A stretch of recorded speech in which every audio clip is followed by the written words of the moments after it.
Good morning. Welcome to Riyadh Masters. We're here live from Gamers 8, and as you heard Tsunami say, it's not the last day of Riyadh Masters, but it is the last day of those group stages. And that means, we're here for good times and the bad times. We're here to see some teams eliminated, but we're also here to see some teams locked in the upper bracket of the big playoff we got coming up tomorrow. My name is Shiva. I'll be your host throughout this morning's games, and we got a lot of games to go through, so it's a good thing I'm not doing this by myself. I'm joined by Purge, by Faith_Beyond, and by Effie. Effie, how are you doing this morning? Pretty good. You know, had my cup of coffee, ready to watch some Dota. Yeah? So.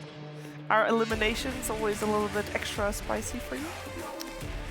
Kind of, but it's more so just looking forward to upsets, really, because I like when the results that people don't expect happen during these last days of group stages. Purge, I know you live for eliminations. Wow, love watching people suffer. One of my favorite things. It's the Dota way. Come on. It is. Tiebreaker scenarios kind of confuse me sometimes, so we don't really know who's going to be eliminated just yet, but Group A is really close. Group B maybe a little bit more straightforward, but yeah, eliminations are on the table here. What do you look forward to most today, Faith_Beyond?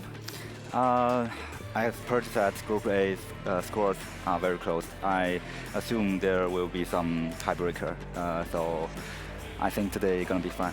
Yeah. Gonna be fun. It could be potentially very long with a lot of tiebreakers being played. We'll talk to you all about it here, of course, in the Savvy Games Group pre-show especially. But as you also heard Purge say, there's so many scenarios still possible because all teams are still playing another match across both groups. So there are still so many ifs and buts and hows and whats and stuff where we'll try to keep you up to date as the games progress, but we might not have a clear picture until the very last GG has been called. So very exciting stuff here coming your way. And while Riyadh Masters is underway, there is another competition that is running alongside it, the Club Awards, and you might have already seen what it's all about in the last few days, but just in case you missed it, here's once again the Club Awards. This year, esports will reach new heights. Welcome to the Gamers 8 Club Awards, an unprecedented initiative that will determine the best overall esports club in the world, and also support the entire global community. During Gamers 8 2023, the world's best clubs will compete on 2 levels. First, in each individual tournament, and second, in the overall standings. High placements in every title will earn them ranking points, initiating the race to the top. After 8 weeks of intense competition, the winners of the Gamers 8 Club Awards will be honoured as the best and most successful multi-gaming club in the world. Competitors will fight for the lion's share of $5 million. However, it's not just about the money. On August 30th to 31st, the first annual awards ceremony will take place in Riyadh, Saudi Arabia. The land of heroes awaits its new conquerors.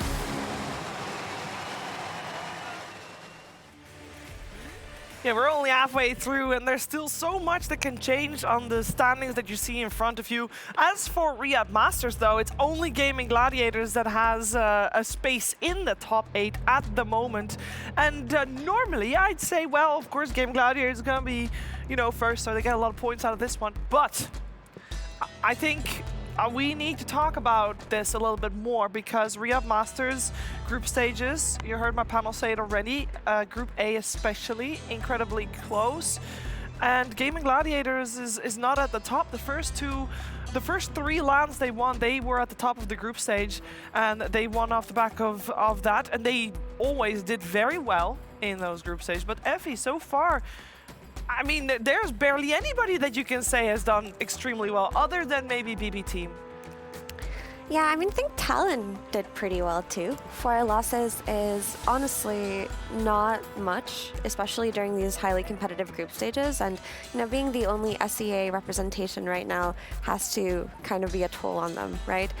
But as far as the middle of the pack goes, these results aren't too far off. A lot of teams could still pull off some 2-0s today. There are some clearly weaker teams in Group B, TSM, Shopify, and Tundra. So whoever goes up against them does have a shot at securing upper bracket. Yeah, I think, Faith, when we look at this, we always talk about, talk about the same team. It's like, oh, I thought Team Liquid was going to do better. Oh, I really thought, PSG.LGD was going to be higher. But what about all the teams that we normally don't mention, that I don't know, somehow, it seems unfair, but somehow we expect a lot of teams to be in the middle of the pack? Why aren't those teams, it sounds really mean, but like getting better and like advancing to the top of the group? Yeah, like Team Spirit, before we didn't mention it too much, and we think they will like just in the middle of the group. I think in this tournament they're doing better than previous tournament, especially Laurel. He played much better in this tournament. He did. It is actually incredible. I remember just half a year ago we were talking about Laurel being the weakest link of Team Spirit, and it's been incredible seeing the team grow with him, and of course having a shot at taking home potentially the lion's share purge of a $15 million prize pool. Yeah, there's a lot of money on the line. What was interesting was Team Spirit did an interview afterwards with Laurel, and what was made clear to them after the Lima Major was that he was just playing a different style that didn't quite fit with the team. So that was the primary problem. That's why it looked off. Once he shifted his style, he fit with the team better. So that's why they're doing better. They've only got an 0-2-1 series, and it's against Quest Esports, the leader of their group. Every other series, they either 2-0 or 1-1. So they're doing pretty solid, honestly. They could definitely reach top of the group. They could potentially. We'll see how they do today. It is important to note that by the end of the day, we will have, regardless of how long the day takes with the tiebreakers that could come as well, but by the end of the day, we'll have 4 teams per group that make it to the upper bracket. Then we have number 5 and 6 that will be featured in the lower bracket. But per team, 2 teams will get eliminated. So that is a tough reality. As you just saw, nobody is going home empty-handed.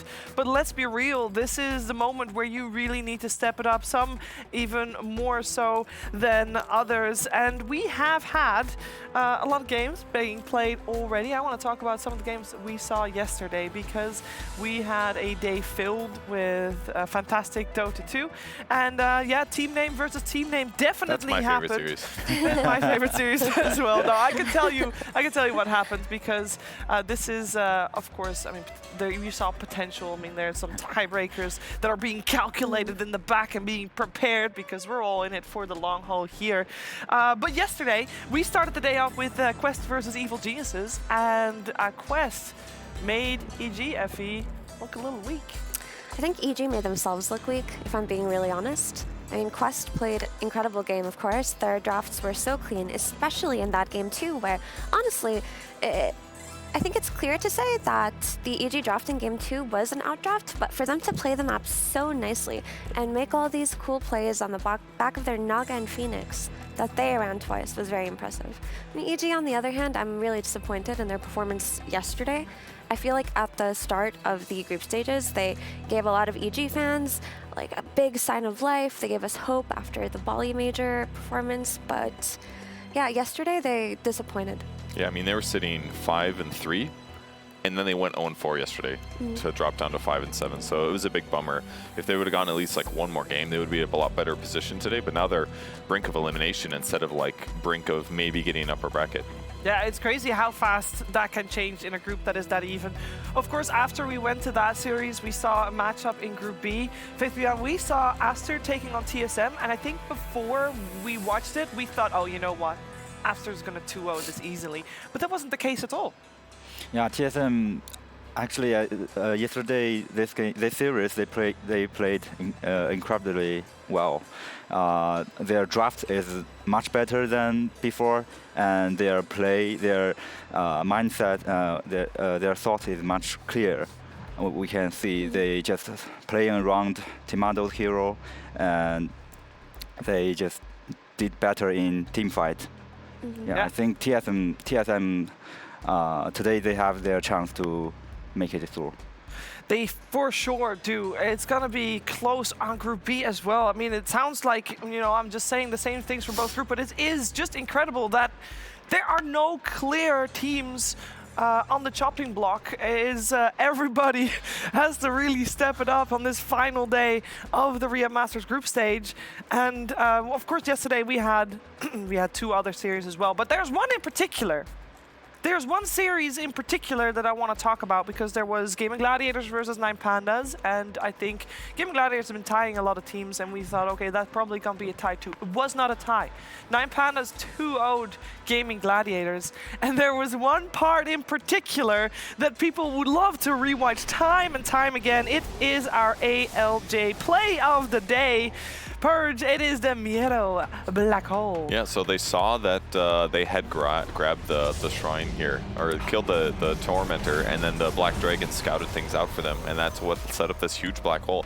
They were losing this game. I mean, that was Gaming Gladiators taking the dire Tormentor, so they had pretty firm control, but when you win that big black hole team fight, plus a couple other ones, you know, you get back in the game and you win. Some emotional damage maybe there too, Effie. As far as emotional damage goes, I feel like that definitely had to hurt getting black holed like that, but Gaming Gladiators feels like a really solid team in terms of mental fortitude, so I'm not concerned about them being able to bounce back today, mentally at least. But for me, it's just very exciting to see 9 Pandas pull off such a spectacular showing, because that means that their match versus Spirit today is going to be very high stakes and very exciting, so I'm looking forward to that. You're looking forward to that. I also want to look forward to our LG match of the day. Aster versus Shopify Rebellion. It's, first of all, very important series, especially for Shopify Rebellion, because they are potentially on the chopping block for elimination. But it is also Arteezy taking on Samael, which is exciting in its own right. Of course, a lot of history between the players, and I think this match should be your LG match to watch. So make sure you check out that one. It's of course a series in Group B, so it won't be in the first line of games, as we call them, but it will be our second series, which starts around 2:15, which is local time. We're in Riyadh, so do the math. And I also want to see what maybe the final day is like from the Players Lounge, because Jenkins has been there, and today is probably going to be his last day, so he has to get the most out of this Players Lounge. Welcome back, ladies and gentlemen, to day 4 of the Riyadh Masters here at Gamers 8. Today, we're going to see tiebreakers, maybe. Hopefully, we'll see tiebreakers. The LG match of the day that you should check out that actually has some tiebreaker implications is Team Aster versus Shopify. If Shopify 2-0s, they're guaranteed to at least tiebreak. So they're looking for that 2-0, but it's Sumail. Okay? It's Sumail on Aster. NA mids don't beat Sumail. But it's Abed. Is he an NA mid? Or is he an SEA mid? Only time will tell, ladies and gentlemen. So we will see what happens today in Dota 2 here at Gamers 8. Back to you on the panel. Chief. Well, at least he's staying well hydrated, and I hope the same goes for our players. As you see walking towards the arena right here. And that is, of course, one of our first 2 teams of the day. You are watching the stream where we'll feature PSG.LGD and Quest Esports. And yes, the sun is shining bright on those gamer eyes, and all they want to stare at a monitor, Effie. That's a normal response. I mean, I walk around with sunglasses all the time, so I know that. Yeah, those gamer eyes, man, they can really struggle. But the weather has been pretty hot, but you know, at nighttime it's pretty nice. But these players, you know, they look very confident walking in. This match today has a lot of implications. Quest are already secured for upper bracket, but PSG had a really bad day 2 days ago where they went 0-4. But they brought it back yesterday. If they can pull off a 2-0 versus Quest today, then they should be secure. Yeah, and we also have to keep in mind that Quest, even though secured for the upper bracket, ideally, you come top of the group, because if you get first, you get to choose your opponent, and obviously we don't know exactly how things are going to turn out in Group B, but at the moment, if Quest does end up on first slot, they have to choose between Aster and Liquid, which is a pretty, it's a hefty choice. I would imagine that Quest would like to have a say in that one. We'll see how they do. But when we're talking about Quest versus PSG.LGD, and earlier we talked about middle of the pack teams, PSG.LGD is in the middle of the pack. Faith Beyond, we turn to you for your expertise here, because why is PSG.LGD in the middle of the pack? Because we've seen, okay, when we see them do well, smash it. Like, they do amazing. But then sometimes they just seem so lost. What's going on? Probably because a thing we mentioned a lot of time is their player is quite new, and also I think they are trying some new stuff in group stage, a new draft strategy like Spirit Breaker and Phoenix in first phase. So I think they are getting better right now, and I think they are fine. Yeah, they're fine. They're just, you know, cruising their way, just on the edge to the upper bracket, not getting a too big of a bullseye on their back. Potentially that is the way to do it. If you can be that calculated, then surely that is a big strength of the squad. Let's learn a little bit more about PSG.LGD right now.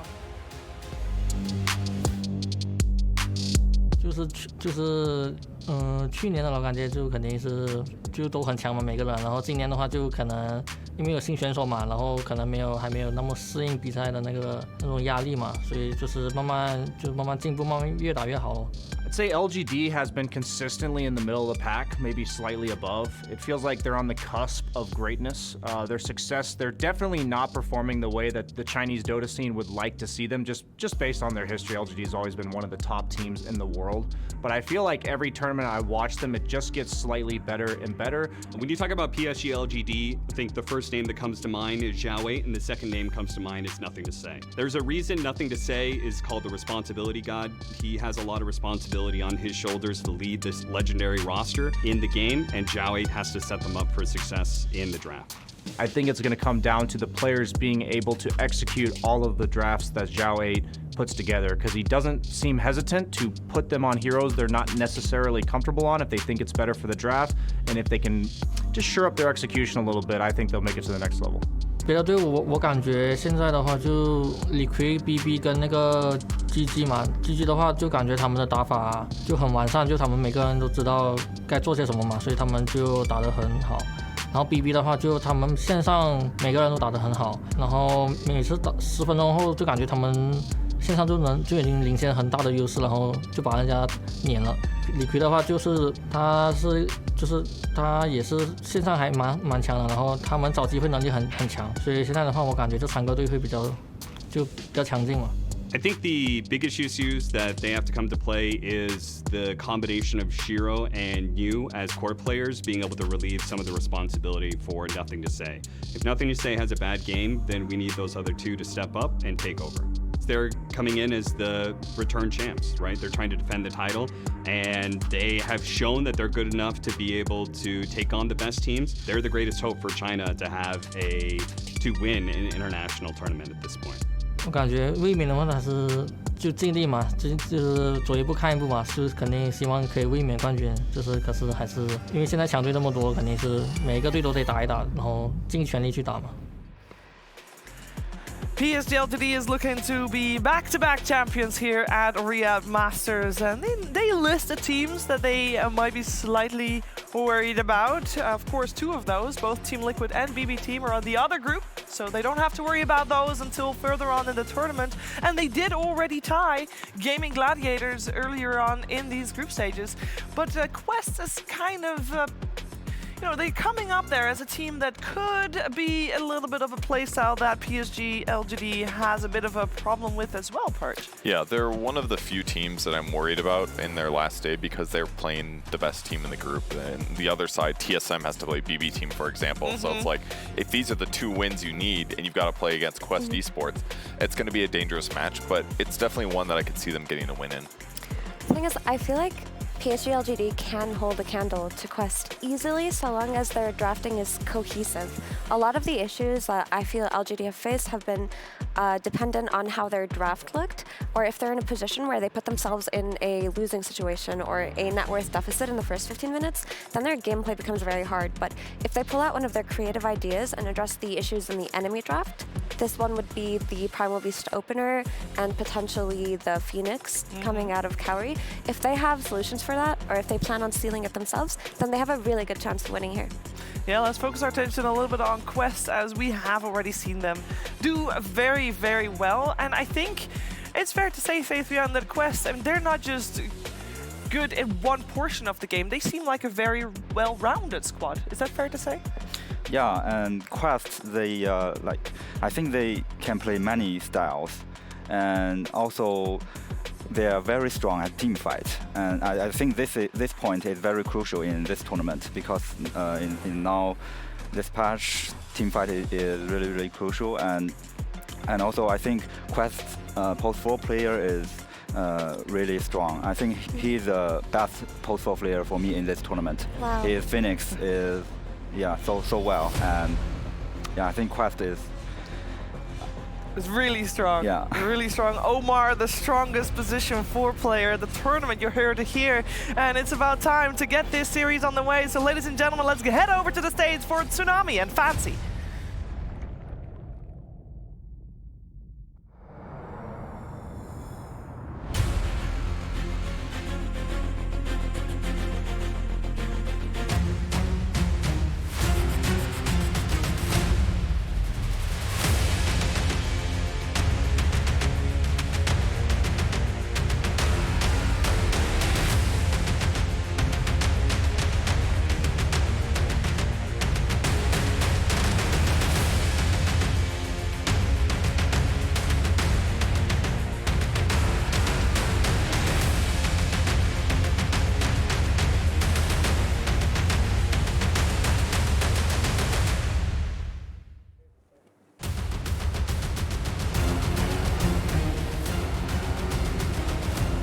We saw smiles, we saw frowns, we saw the whole range of emotions, and now we're getting ready to wrap up the group stage here at Riyadh Masters 2023. شفنا جميع لحظات الفرح، شفنا جميع لحظات الحزن، وجاء الوقت الآن اللي نشوف فيه مين اللي بيتأهل للبلاي أوفز ومين اللي بيقدر يوصل إلى المرحلة الأخيرة في البطولة. You think we go through the trouble of playing all these games, Fancy, and then we'd know who's going to move forward, but so far we only know 3 teams right now. 3 فرق فقط أعزائي المشاهدين هم اللي ضمنوا تأهلهم إلى البلاي أوفز حتى اللحظة هذه، سواء كان كويست اي سبورتس، بي تيم أو تالون، بعد أداء كان عظيم جدا في مبارياتهم، حتى مفاجآت صارت مع رسترات جديدة ما حد كان يتخيلها أنها بتتكون في رياض ماسترز، ومع كذا أدائهم على مستوى عالمي. You heard it from him. Quest, BB Team, and Talon are locked in right now, but then what are we doing here on the stage? Why is Quest showing up all over again now? I mean, they still need to keep playing their games. They still need to make sure that PSG.LGD not getting into playoffs, because let's not forget, they are the reigning champions and they might be able to grab it again. الآن المباراة هذه PSG.LGD ضد كويست عارفين انهم تأهلوا ومخلصين، لكن PSG.LGD احتمال كبير انهم يقدرون ياخذون البطولة بالكامل. ندري انه عندهم المستوى، ندري انه عندهم الأداء، فأكيد انهم بيعطون كل أفضل شيء عندهم. Well, let's bring out the team that has quite a bit on the line to play for this game.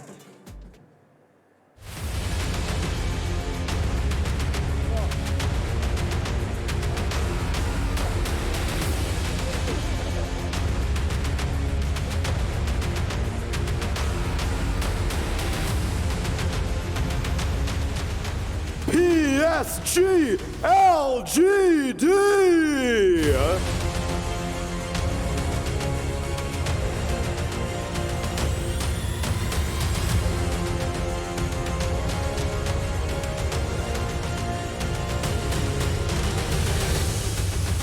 Two of these players were made legends here in Riyadh last year with Nothing to Say and Why You Smile.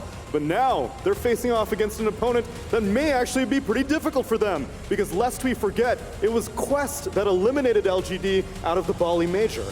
PSG.LGD الفريق الحاصل على رياض ماسترز 2022. سمعنا الكلام هذا مرة كثير، سمعنا أيضا Nothing to Say وواي، كلهم كانوا موجودين معنا في هذا المسرح السنة الماضية، لكن الشيء اللي لازم تعرفونه انهم الآن في فرصة انهم ما يتأهلون للبلاي أوفز. مستوعب عزيزي المشاهد، أبطال السنة الماضية ما يتأهلون بلاي أوفز، ما قد صارت عندنا، عشان كذا متحمسين للمباراة هذه، بس خلونا نشوف خصمهم مين بيكون.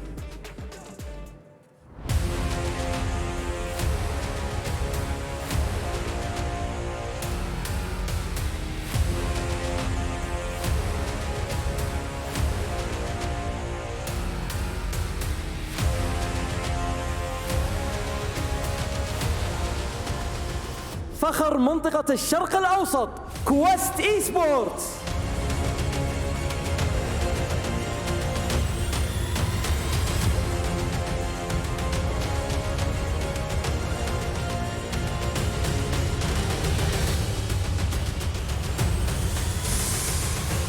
الفريق اللي الكثير شك فيه في بداياته، لكن قدروا يحطمون أرقام قياسية في وقت جدا قصير. حتى الروستر مع تواجد عمر، مع تواجد نوب، كلهم لاعبين من منطقة الشرق الأوسط، المنطقة اللي جالس يطلع فيها تالنت من مستوى عظيم. وأيضا تواجد مالك معهم، اللاعب اللي دخل معهم في لحظة كانوا يحتاجونها، وبالأخير الروستر هذا مع أنه جديد هو الآن متضامن البلاي أوفز ومتأهل للمركز الأول. At what point do you stop considering these guys to be underdogs, the only team so far to be locked for upper bracket out of their entire group? Everyone else struggling to make it through, just hoping for tiebreakers right now, which is the situation that LGD is in. لازم تذكرون أعزائنا المشاهدين إنه في البالي ميجر كويست إي سبورتس قدروا إنهم يواجهون PSG.LGD، وهم اللي فازوا عليهم وهم اللي طلعوهم من آخر ميجر قبل أسابيع قليلة جدا. فالآن PSG.LGD جايين ينتقمون كويست إي سبورتس، ضامنين مكانهم، لكن برضه ما يبغون أبطال السنة الماضية يكونوا متواجدين معهم في النهائيات، فبيسوون كل شيء عليهم. That being said, I think most teams may consider to be a little bit more experimental in this phase. You know, when you're locked in for upper bracket, I don't think Quest are going to do that. I think they're going to relish every opportunity on the stage to play at full power. Yeah, they're going to give it their all، وهذا الشيء اللي احنا متأكدين منه، بيعطون كل شيء عندهم في المباراة هذه. بس جاء الوقت أعزائنا المشاهدين إن نروح فيه للاستوديو التحليلي، نتكلم أكثر على إيش ممكن يصير في المباراة هذه، إنه بيصير شيء جدا مميز. It could be a long day, Fancy, so let's get this started. Let's get game number 1 underway. Gentlemen, to your computers. And as for us, let's send it back to the studio. Thank you very much, Fancy, and thank you very much, Tsunami. Yes, PSG.LGD versus Quest, that's what we came here to see. That these two teams are no strangers to one another. The Bali Major, they faced each other twice. In the group stages, PSG.LGD was able to 2-0 Quest, but when it really mattered, in the playoff bracket, in that lower bracket, Quest 2-0'd PSG.LGD, eliminating them from the tournament as they continue to journey onwards. And I'm sure they have improved since then. So has PSG.LGD, but let's find out what's going to happen here. We are moments away from the draft, so it is time to get into the nitty-gritty of things. It's time to talk heroes. And with this in mind, Faith Beyond, going into this series, what are you going to look for? As we see in previous games, both teams supports, they play Phoenix. Quest Kaori, he played 4 games of Phoenix and it's 100% win rate. So it's very strong. And LGD Planet also played 1 game, but they didn't win it. But as I know, Y also is a very good Phoenix player. So I'm wondering if they will make some battle on this hero, and also on Rubik, because Quest they almost pick Rubik every game. Whenever they can get that Rubik for Omar, they do, because he just has so much impact on it. I feel like I've seen him win almost every lane that he's played Rubik on. So that is a hero to contest for. I feel like his Mirana and his Lion are probably easier to deal with. Also, if you have a plan for this Rubik that opens up your Dooms and your Beastmasters and all those traditional heroes, another hero I'm looking at is the Primal Beast, because both of these heroes like to build their draft around it. So yeah, LGD take the approach of just overall first picking it. So almost certainly Quest can take their supports if they want to here. Rubik +1. It's very good that as a squad that they have the ability of having this like slightly off meta support of the Phoenix. It gives them a really nice upper hand in drafting, because your opponents can't necessarily just like steal the pick and ban it. They have to just ban it. That's true. The interesting thing about Phoenix is that Faith Beyond has talked over and over again about how important team fighting is in these big tournaments, and how that is the easiest way to win in LAN environments. And when you look at the current position 5s in this meta, not many of them provide you decent to strong laning while also providing you team fight. Like, think about the team fighting 5s right now. Ancient Apparition, Winter Wyvern, those heroes suck right now. Those are the team fighting 5s of the olden days. So Phoenix has a really nice place in this meta. Yeah, that's a very good point, and maybe that's why now ETN is also so popular right now, because it's also provide lane and team fights. Yeah. Well, this Mars comes out quite early. I feel like Mars is a interesting hero to have this early on, because countering him on lane is quite simple. But I suppose that they can expand 3 bans now. You know, you can ban out the traditional Monkey Kings and melee lane dominators.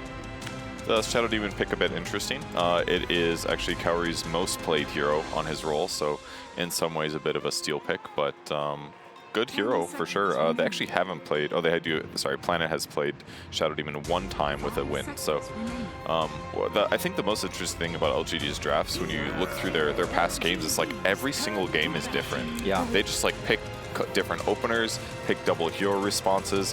They're really just kind of figuring out what works for them, and it's a cool strategy going into later stages of the tournament. If you're that flexible, it's so much harder for teams to plan openings against you. For sure. The Shadow Demon pick is something that I quite like because Shadow Demon is a great hero versus Primal Beast, so you're not only preventing the pick, but you also have a save versus Mars. The way you play Mars lineups is that, you look for that key pick-off at the start of a fight on whichever core with that arena into spear plus the follow-up damage from your support usually, but Shadow Demon disrupts that entirely, or quite literally with his spell Disruption. You get a really nice save on the spear arena combo. And you can disseminate the big tanky boy, and if he takes damage, he reflects it. Very cool. Very true. Never forget that spell, guys. It's there. Yeah. It is in the game. It is in the game. All right, so looking at the bans, we do unfortunately, Faith, we get your Phoenix banned out with the Puck and the Faces Void on the side of PSG.LGD. On the side of Quest, they ban out Bloodseeker, Naga Siren. Where do you feel like Quest wants to take this draft? Is there anything that is revealing what they're looking for? Maybe they want to pick Pango, or maybe something very afraid of Bloodseeker. Instant IO. I mean, they basically set up for banning Kaori's most played heroes, right? They picked the Shadow Demon, his most played. They banned the Phoenix. Quest banned Undying in the first phase. His next pick was Oracle at 2 games. So he was basically going to some like deeper preference. So IO ends up being the hero. I wonder if they're going to... So they play Enigma Tiny again. It worked out very nicely for LGD yesterday. They ran the offline Enigma plus 4 Tiny, which we don't see being that effective these days, but they did make it look quite solid. It's a classic, right? You throw them back and stun them while the Eidolons are wailing on you, so you can definitely get kills in lane. Yeah, it's very classic. I mean, last year we were playing it, but I don't think they should pick it here, because yesterday they picked it against Undying on lane, and it's very counter Undying. You can throw it under tower and easy kill, but now they just say IO. I don't feel this is good right now, and especially they have gyrocopter here. That's true. That's a very good point. I feel like Undying as a hero just is much easier to deal with when you have things like Eidolon speeding it up, as opposed to an IO who's going to be tethered behind his carry the entire time instead of frontlining, making the tosses easier. So maybe the weaknesses of Enigma as an offlaner, which we have seen after the nerfs, will show itself a lot more. We also saw Gyro being picked up by Betboom, I believe, yesterday as a counter to Enigma on lane, and they won that game. They didn't even have an IO buffing it up or anything, so it feels like Quest is taking a page out of their book right now, but making it even better with the IO. Yeah, other teams have tried it as well, and it doesn't always succeed. But yeah, having the IO with it is just amazing. It was the traditional combo that was so good. The hero received a bunch of flat cannon buffs so that you farm quite fast. Keep in mind, there's more neutral camps on the map right now because of the map changes, but they're generally more spread apart. So it's not as easy to farm like 2 camps at the same time like you do with most farming heroes. But Gyro's amazing at that. You just pull them together and you can easily flack them all down with the low cooldown that it provides. So it being good against Enigma, being amplified by IO, it's a cool response, and their gamble kind of paid off with that IO pick without seeing what else was coming. But we've talked about the lane being not as strong for PSG.LGD versus the IO plus Gyro, but I think Enigma as a hero has a lot of merits versus any kind of IO combination, because later on in the game, once you have your Blink BKB and Quest are looking for their team fight, you have a very easy way to counter initiate, and you can get that 2-man black hole on IO plus Gyro quite easily because they're going to be attached at the hip. That's true, but they have Rubik. That is true. There is the counter to Enigma. I'm really looking forward they have LGD make some adjustment, like they can put Primal Beast to top and Enigma as post 5 and Tiny as post 2. It looks like maybe they don't want to. Actually, I think this way is better. Also because Tiny is play against mid with Storm it's a good match. How do you think? They're still going for offlane Yeah. Enigma. Yeah. How do you think is the best way for offlane Enigma to play against Rubik, in your experience?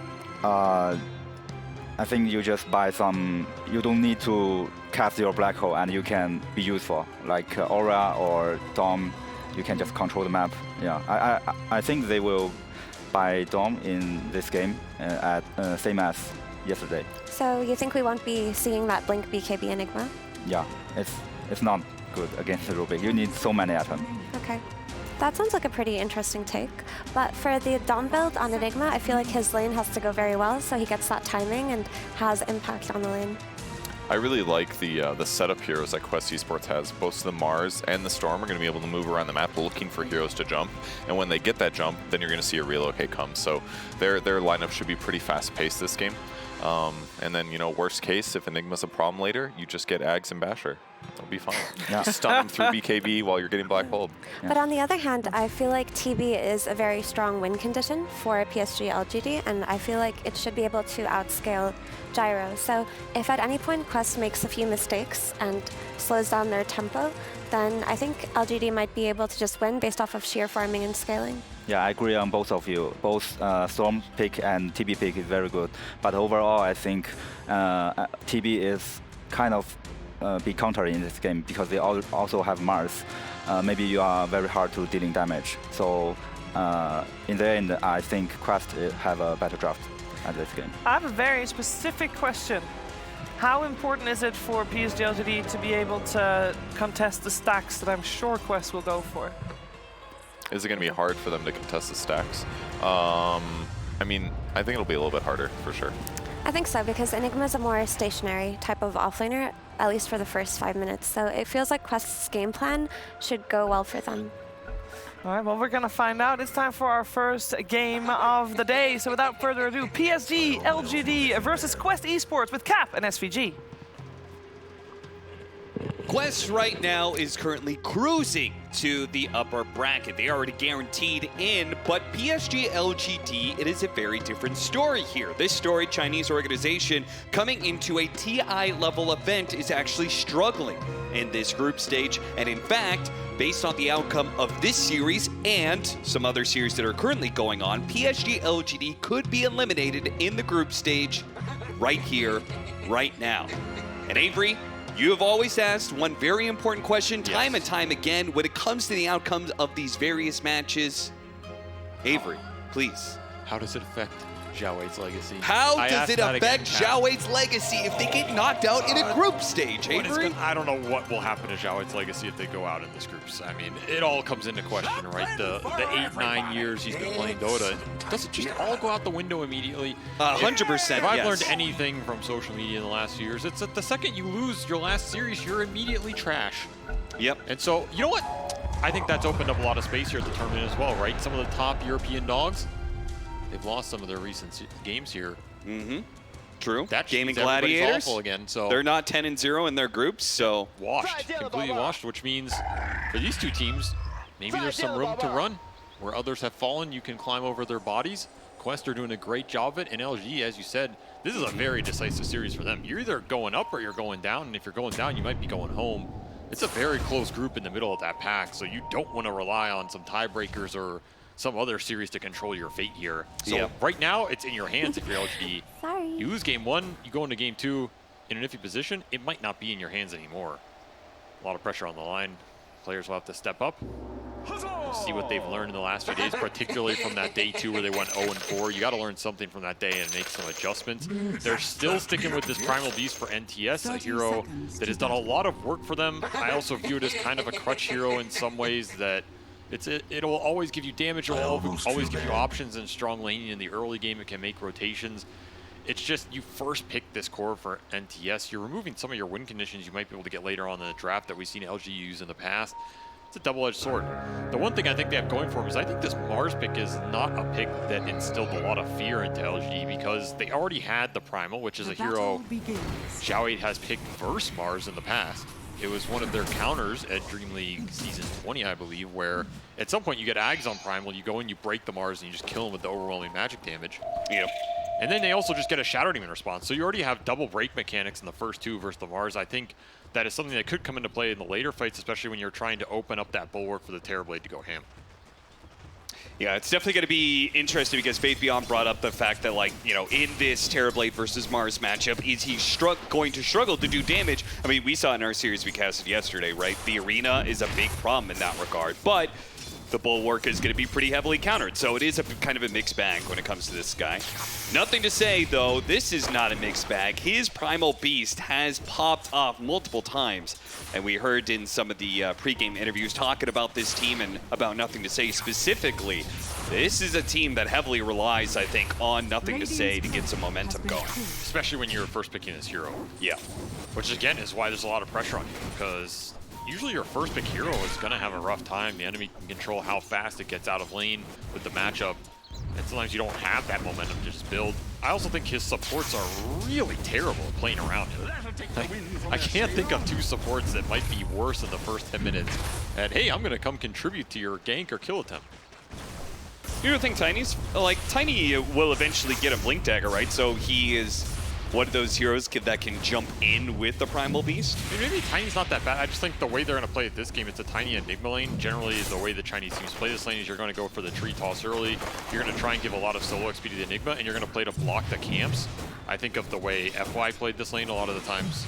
Okay. When they ran it with Chalice, for example, which means the Tiny usually ends up being very low XP. Although, look at the missile, that's pretty nice. You usually end up being very low XP on the 4 because you're spending a lot of time just blocking the camps and playing on the side. That's where I'm looking at this support through for LGD. I would not be surprised to see the Tiny like level 3 at 10 minutes, and the Shadow Demon, if you get some stacks up, you're pretty happy.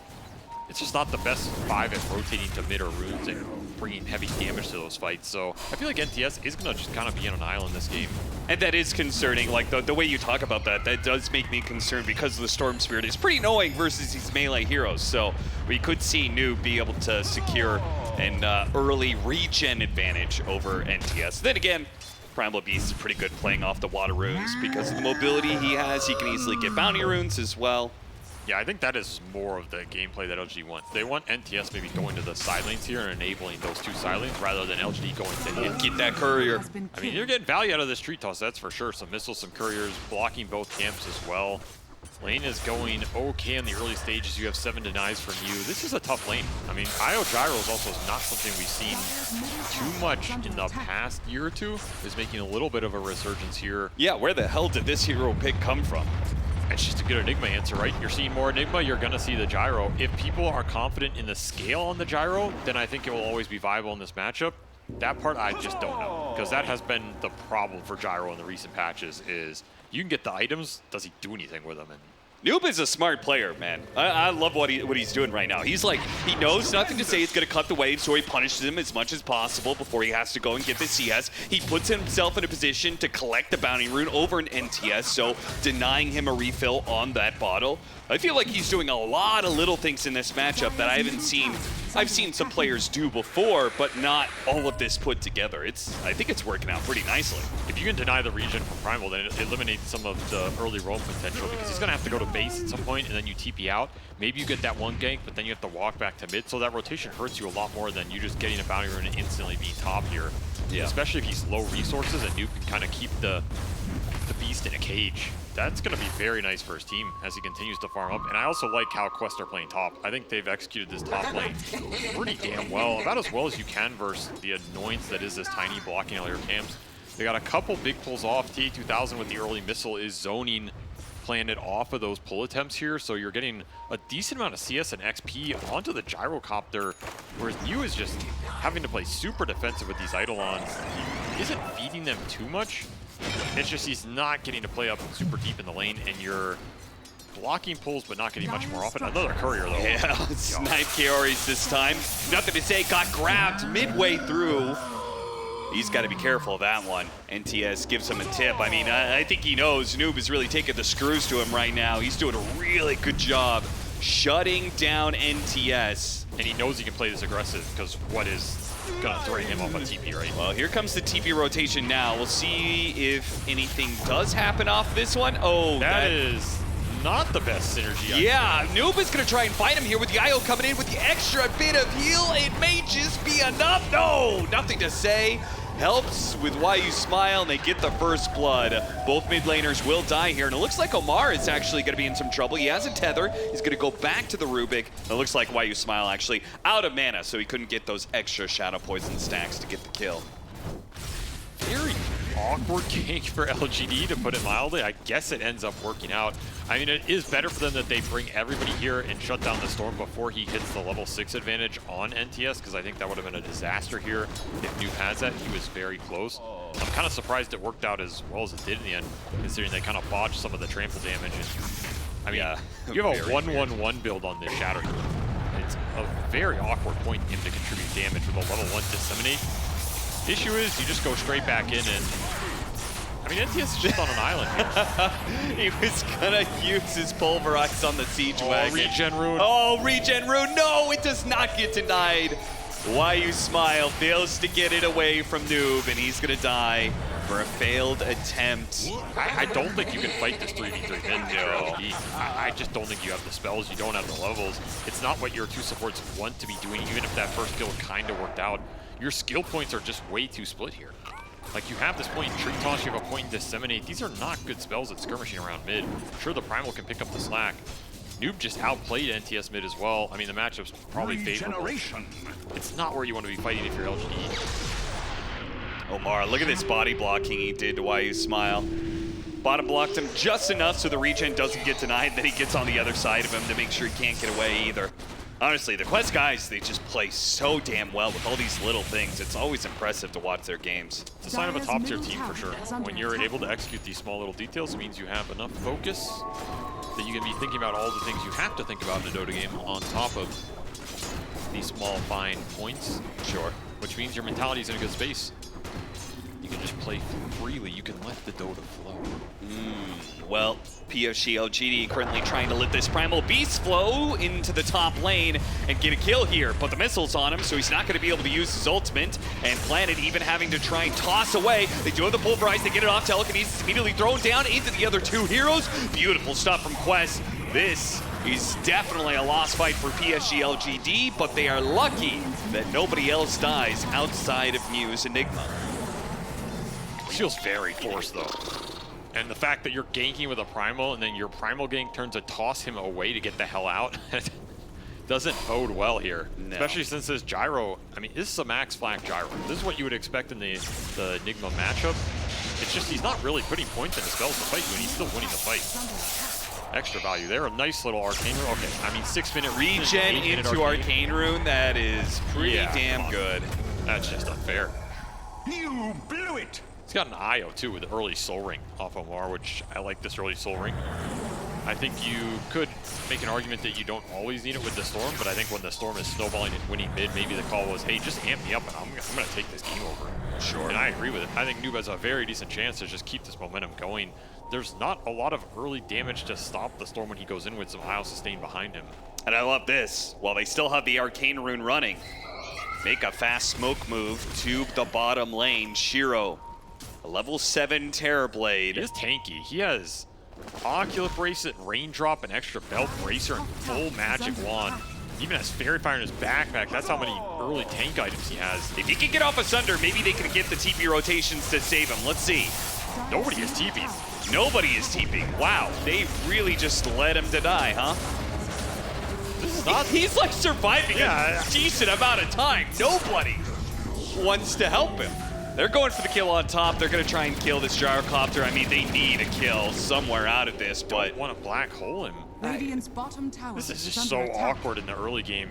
You had TPs on your supports. Again, though, the support levels probably don't turn that fight. That's probably how LGD feel.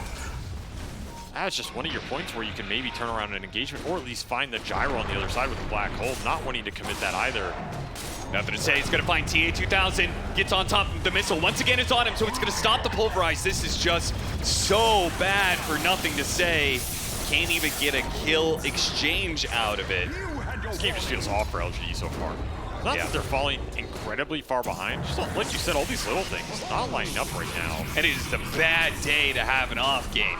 Yeah, they need to start getting some synergy clicking here. Because again, if they lose this series, it is possible. It is out of their hands. They could get eliminated. right next to some other team, as two of them do get eliminated in the group stage, or they're going to end up in a tiebreaker for elimination. Either one means that PSG.LGD kind of needs to step up their game, because this is not the level that we expect out of an organization and out of players like this. Nothing to say is struggling in this game, where we usually do not see him do that with the Primal Beast. 0-4 is not where you want this hero to be for sure. It is a hard game for him because of the synergy. It's just, if you don't have that synergy, then maybe just play a bit more conservative, bait Quest into you, and turn it around instead of these really aggressive moves that they're just low probability to work out. That said, LGD are still finding some farm that's going to propel them to some early items here. Mainly, Shiro has still had a pretty good game out of that one death, and Yu is closing in on his helm. So if you get this helm on the Enigma, maybe you can combine like some early meta joining the fight on the back end, as Shiro has leveled the meta, and you can push with this helm and Dominator and get some fight like that going where, you know, you still have Black Hole here. Your Eidolons are still good in a fight if Gyro doesn't come and clear through them. This is just a nice spot to be for Quest. Like, this is kind of where you want the IO Gyro. A lot of XP off the lane. The IO doesn't have to play with the Gyro, so at this point, Omar doesn't have to suck all that XP away from the Gyro who needs it to get the flak and stat points up. And then at some point, you're going to go back and clear through the Ancients with him, and then you're just going to be Omega fat. Yeah. And that's where, if you get to a 13, 14-minute Aghanims on this Gyro, all of a sudden you have BKB 3 minutes after that, you have a Butterfly 4 minutes after that. You're going to have a 3 or 4 slotted Gyro at the 25-minute mark. That's the trajectory you want to be on with this pair. I think it's a trajectory we actually saw Nightfall acquire without the IO on this hero, which was pretty damn impressive. That is impressive. So that's where you want to be. And that is, right now, the exact path that Quest are on. In fact, Noob is so far ahead, it kind of makes this Gyro look poor, but I'm telling you, this Gyro's in a pretty good spot. Noob has just had a free-for-all on the runes and the kills. Witchblade already up 4-1 and 4, and he's invading LGD's triangle here. Radiant's bottom tower is under attack. PSG.LGD, no response to this. They're all just spread around the map, trying to get levels, I guess. They can scale. In theory, it's an okay Black Hole game if you can eliminate the Rubik from the fight, which, you know, LGD do have tools to do that, right? In the Primal and the Tiny. It could be something they play for later on. That just seems a really far away. There's the other problem that you have, the Ag Satanic Gyrocopter is usually pretty okay with getting Black Hold, right? Though I think in recent patches, it hasn't looked as good for the Gyros as it did in the way old IO Gyro patch where you were invincible in the hole. I think you actually can die in the Black Hole now. And if you go back to some of the earlier tournaments this year where we saw people trying to experiment with the Gyro versus the Enigma, there was that game that comes to mind where, who was it? It was like Hector Gyro that he played versus somebody's Enigma, and he got the Satanic on Gyro, he got Black Hole, he just died in Black Hole. So it wasn't close. I do vaguely remember something. It was one of those things where you think it's going to be good, and it ends up just not actually being that good. Now, if you're 5 or 6 slotted, it becomes annoying. It's still going to be a wing condition for LG, something they might have to fall back on here. I mentioned the Blade Mail for NTS. This has been his go-to on the Primal Beast. I do like this item build, especially when you're snowballing. I like it a little less when you're behind. I don't know what else he really could have gone for here. It is a very good Blade Mail game. This item is very nice versus Gyro, very nice versus the Mars and the Storm who have to commit the jumps on you. That is not something you want to be giving away here. Oh my God. That was a lot of farm to give to TA2000. Got to be careful with those Eidolons. Dio was doing a pretty good job of microing them and not feeding away too many in the landing phase, but now he just gave all 6 of them in that bit. There's the Blade Mail. It's going to protect you on these initiations. Another great rune for Noob. Yeah, shield rune right as he wants to get aggressive. Toss him into, oh, this is an opportunity, never mind, denied immediately by Malik. They do manage to kill the Storm Spirit, but they are kind of still in a nasty spot here. Unfortunately for Quest, they could have gone out cleanly if only Amar had that little bit of faster relocate. Shiro does join in on this fight. Malik's gonna go back off that relocate back into the same spot. That was a sick tether. Yeah, I mean, the first instance of the reload didn't work, but the second one does. It did. At first you don't succeed, reload again. I like that Shiro joins this fight. That is the place where he can join and have impact. That's just the fight's over by the time he gets there. Yeah. LGD lucky that that spear hit the Primal and not the Enigma. Otherwise, I don't even think they get the Storm there. So a bit fortunate that they cannot cancel this Black Hole. You don't have a spell steal up on Kaori. He only has that tree. I guess he was pulverized and Black Hole, so. but maybe you're right. Yeah, he maybe would have died either way. I still think Quest are kind of happy with this invasion overall. Yeah. They get Malik out at the end, they get Black Hole down. That's a long cooldown on the map. One that LGD needed to get a big core kill out of, and they did get that Storm that was almost 1,000 gold kill. There it goes. Is what feels great right now, because you got that early gold injection, you got some Eidolons off lane, now you had a fast crit for the Gyro, which means you can go crit into the Ags. This is the faster farm build when you have the IO to boost you up to do the stacks. He's in heaven right now. Oh no, Telekinesis didn't get the toss back. Maybe for the best, because Malik was looking for an opportunity to fight. That is almost a level 10 IO at 15 minutes, a hero that usually struggles to get experience, but thanks to successful fight, successful lane, and now an ancient stack like that, very far ahead. They're going to look for more off of this pickoff from Why You Smile. Nobody's around though. Quest have gotten exactly what their lineup wants out of this early game. The Storm snowballing levels on the IO and Gyrocopter through the big ancient stack with all of his acceleration in the items off the Ags and the crit already basically online. This is going to be tough to stop. You're going to need some really good defensive fights from LGD. It might start with this tier 1 mid. Nothing to say, thinks this is the time with the blade mail to get the kill onto TA2000. Unfortunately, the spear comes through, allows TA2000 to disengage. Nothing to say, pop of the blade mail, turning some damage back around with Nuke. It's a good pulverize. If only there was anybody else here to help him. Planet had already gave up on that fight. Understandably so, because there was nobody else from PSG.LGD around to help. Even Noob still looking in here. This is pretty greedy, man. I mean, surely you can punish this, right? Well, he does have Omar. Pops a healing salve immediately, try and heal Noob up. And they got the Enigma TP, which, I mean, Yu is pretty much useless in these fights. I'm not expecting him to be here. And even Shiro rotated into the mid lane, so... Something is not lining up for LGD so far in this game. I feel like it goes to the two supports around the Primal. They just don't feel confident to go there with their spells and contribute to those kills. Well, they do look very doable. I don't know, something about the Shadow of Demon pick is not lined up so far. It will scale here. If LGD can get a good team fight going in the next few minutes, get a couple tier 1s, some map control, this game can turn around quite fast. You don't want to throw these high net worth heroes into LGD who do have powerful spells. That's the one thing going for them. Like this nice Primal, toss back. He's annoying. With the meta used. Yeah, there's one of them. Immediately you throw out that black hole. They tried to get the relocate Omar though, tethered in early and ended up getting into the black hole before the relocate took hold. A stolen black hole, but a save perhaps. TA2000 with the disruption, not able to finish up the Primal Beast. The Gyrocopter now dies. Nothing to say. He's going to be able to pulverize back out of that area. Onslaught gets him away, and Shiro with the triple. Quest, who had done everything right for the last 17 minutes, have one fight go wrong, and PSG.LGD is back. Power of Tiny Blink, man. That all got set up with a very nice toss back into the black hole. Quest just not ready for that fight, not ready for LGD grouping up in mid, maybe feeling like they were sleeping on this game. Well, they woke the hell up, put the black hole to use, and man, has NTS done damage in these fights. That is the exact type of engagement LGD want, where Shiro gets to come in and just pulverize people. This is just a beautiful toss back by Planet. I mean, you have Rubik stealing hole, but your Storm's already gone. The reload save off the mark as well here by Omar. Something went wrong on that tether in. Yeah, he might have not been in time, but he ends up basically dying, and then you don't have a tether for this Gyro. And TA2000 was low going into this fight. He does not have enough resources to take this engagement at all, considering you still had Sunder on the Terrorblade. This is not where Gyro is great in the actual 5-on-5s. Like, that's part of the problem with this hero. You can be really fat, you can have farming items. Your damage just isn't great. Terrorblade's doing way more than you right now in the straight-up fight. Sure, with kind of the same amount of items, his impact is way greater. And it's specifically in the one-on-one, where he, from a distance, is able to lay into the Gyrocopter. It's just also, Terrorblade's a hero that he has this reflection spell that helps him in the fights, and then all of his damage is single target focus. So when you set the fight up like this for LGD, you display someone with Tiny. Terrorblade is great at just laying into that target, bursting him before Quest have an opportunity to save or react. Gyrocopter, part of the issue that this hero runs into sometimes is a lot of his damage is just split. You have Flak, you have his ult, you have Barrage, which can get split over targets. I mean, your only real single target burst is Missile, and when you're just 5-slotted later. Which means when you go into these early game fights, sometimes it gets very awkward in terms of, well, where's my carry's damage impact? Right, which is where he needs... Where is it?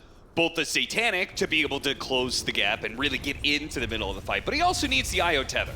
right? Like, there is a reason we had this combination. Yes, you have the Io for the Storm Sphere to buff up the mana early, but we're getting to a point where TA 2000, I think you can kind of just constantly be tethering.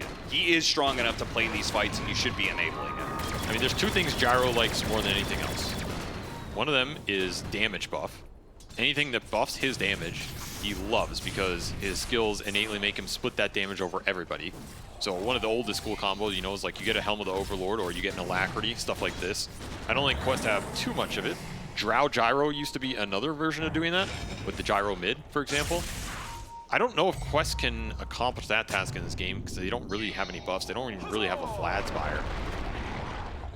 I guess the other thing Gyro likes is just sustain, which is normally what the IO can give you. He can give you the spell amp, he can give you sustain, he can make you really tanky so you get multiple rounds of spells off and you win the fight that way. That's kind of what Quest have to play for here. Again, I go back to the fact, though, they just don't have an Aura Buyer. It's some of the downsides with this Mars IO setup. Like, Mars gives you lockdown, he gives you teamfight with the IO lineup, he does not give you the auras. Oh, he got a shield rune. That's a nice one. That might help Shiro stay alive here. Gets an opportunity to maybe get off a Thunder Spear last second to ensure he goes down. Quest bringing the 5 here to this fight. It's just a 5-on-1. Shiro in the wrong place at the wrong time. No BKB to bail him out of the chain stun. Yeah, what is he doing trying to get power runes? I have no idea. That is a ballsy rune to try and claim. I guess you can say space created. I guess so. I mean, LGD are doing a good job at recovering the net worth in this game, right? Off that one fight, they got both their supports ahead of Quest here. I think they are a bit faster farming the map than the IO generally. Still, they got some good utility up in the Glimmer on Y. You have this Blink on Planet, who's also going Glimmer. So if you get that up, you're going to have some really nice defensive items against the Storm and Mars jump, which is something Quest is going to have to think about. You commit in with this Arena Spear, you commit in with the Storm. Relocate to the Wisdom. Yeah. That's just a freebie. Nice little find. Radiant's bottom tower Right is now, under though, attack. LGD getting some nice power items. That Helm of the Overlord for New, this is the biggest aura in the game because Quest are not going to have any of their own. This is an item that can pump up the Terrorblade damage, pump up the Primal Beast damage, and just provide a nuisance in the fight. Generally, these types of builds aren't amazing versus Gyro if he can clear through it. I just don't know if TA2000 has the exact damage right now to clear through it. So if you can run this Helm of the Overlord into Quest, you should be happy in the 5-5, especially with BKB completed for NTS. Now he is a beast again, a true Primal Beast. He can be the aggressor once more. 1 in 6, having a rough game. Still doing work in the fights, as this hero will always do. And they're looking for perhaps a fighter kill near this Roche pit. LGD can just go in and start doing it. I don't think they're afraid of the straight 5-on-5 if Quest bring it to them. 15 to almost 17, thanks to double Wisdom runes. He's so high level. Yeah, they just got 3 Wisdom runes in the last minute. And the levels for Gyro are really important. This hero needs the 15 talent, he needs the 20 talent. His 25 talent is a bit better now. It's just all about this flat cannon. You just need these talents to continue your damage ramp, win these fights with your big items coming out. So BKB delivered for TA2000. This is over the Satanic or Daedalus. Oh, they're too late for the smoke. Yeah, it's gone. Roshan is going to be taken with the 5 stack of poison. They'll be able to do the last bit of damage required. Mal comes in. Planet does manage to get the toss back. They nearly grab him with the pulverize. The Gyrocopter is laying in the damage, though. Nobody's doing anything about him until the black hole goes in. The a counter black hole onto 3. Beautiful stuff. It doesn't matter if they have the Aegis, if everybody else is wiped out, and the Terrorblade comes back to another 1 versus 5. Yeah, welcome to Missile Town, my friend. You're stunned forever and gone. That is not the way that you have to take this fight with the black hole. I mean, that is a smile of a man who got given a layup and dunked it in. Couldn't have made it easier, right? Because the tiny jump already occurred. So Kaori's like, all right, well, I'm just going to sit here until I see black hole. And if you don't cast black hole, I'm going to be confident we win the fight. This is just way too easy of a setup. I don't even know if LGD are winning that fight. I don't think they are. Yeah. I feel like Gyro was clearing through him. The Gyro went totally untouched in that fight, and they were so focused on hitting a BKB Mars. It's a weird setup. Yeah. Still, this is the way that LGD need to think about these fights, is protecting the black hole, because they need the black hole to get damage out on this Gyrocopter and let Shiro go to work. Which means, Planet, you got to find the Rubik. And Kaori, he probably knows this as well. He's just hiding super far back. He doesn't have to go in and try and steal some Avalanche to win the fight. Just rely on your Iro Gyro to frontline. You have Locket, you have Mech, you have Lotuses. This is an extremely tanky Io Gyro right now. BKBs to boot, so a lot of the spell damage coming out from the Primal, and the Tiny is just not doing it anymore. This is basically how you get around not having an Aura Buyer. You hit a really strong double, triple BKB mid-game. It's kind of that old school patch that, you know, we had Omar invent with OG, right? Yeah, yeah. There's a reason he didn't buy Auras, because if you have 3 BKBs, you don't need the Auras. You just go in. Now, does that mean you fall off sooner? Like going, okay, the BKBs start becoming 6-second, cool, like it's just about what you get out of them, right? Yeah. If you get like 2 or 3 good team fights out of the big durations on the BKB, then you're happy scaling. If you lose those fights, then you feel really bad because you're wearing down those timers. You didn't go like an early Aura into later BKB, so you have the big duration for the later fights. You just got to make it pay off. Okay. Right now, I think Quest have made it pay off. Yeah, based off of net worth, it definitely looks like it has paid off. Another 250 thanks to the Helm of the Overlord creep. I mean, that's a lot of Dota in general. Like, it's not that any item is particularly better or worse than other items. It's about when you get them and what you get out of them. That's what makes an item good. So if you get the BKBs, you immediately win a fight like that for Quest, then this was the correct itemization because it already got you to your next set here. It's like those games where you see someone buy a pipe and you don't fight for 10 minutes. Yeah, yeah. Something went wrong, right? Either you didn't get what you were looking for on the map or the item choice was incorrect based on how you're lining it up with your team. That's why when you go this triple BKB on all 3 courses we see here for Quest, it's really important that when that lands, you make it land hard and you get the fight you want out of it. So that Roche contest was very pivotal to how Quest are lining up their timings here, and now they're in a very good spot. Because you put LGD in a position where they needed that Aegis to contest you in the fight. They don't have it anymore. You still have pretty good durations on your BKBs. You still have Black Hole for a little bit here. I don't know if they'll get to use it. This is a Blink Aether Lens Rubik as well, so the range and the ability to cast Black Hole in the fight is guaranteed if you do not find him. And that is the Butterfly done at 26 minutes. That is pretty terrifying here. That is like a, what, 3.5 item Butterfly done at 26. He's almost level 20 as well. Whew. He's a beast. They're not going to have an answer to that for a very, very long time. Shiro's trying to build a BKB right now, so no Butterfly of his own, certainly no MKB in the future. Well, that looked very easy. Yeah, Soda's knocking down this tower. Black Hole will time out here on Kaori, so he did not get to use it. I personally would have Black Holed Y there to send a message. However, I respect the conservation of mana. And also, he would have put Black Hole for himself on cooldown, which stealing into this next fight could be important. Yeah, that's why I'm not playing professionally anymore. Well, you were a 5-position player, so not like you were playing Rubik anyway. Come on, man. I'm sure I had a couple Rubik games in there somewhere. Yeah. I'm not saying they were good, but sure they were in there somewhere.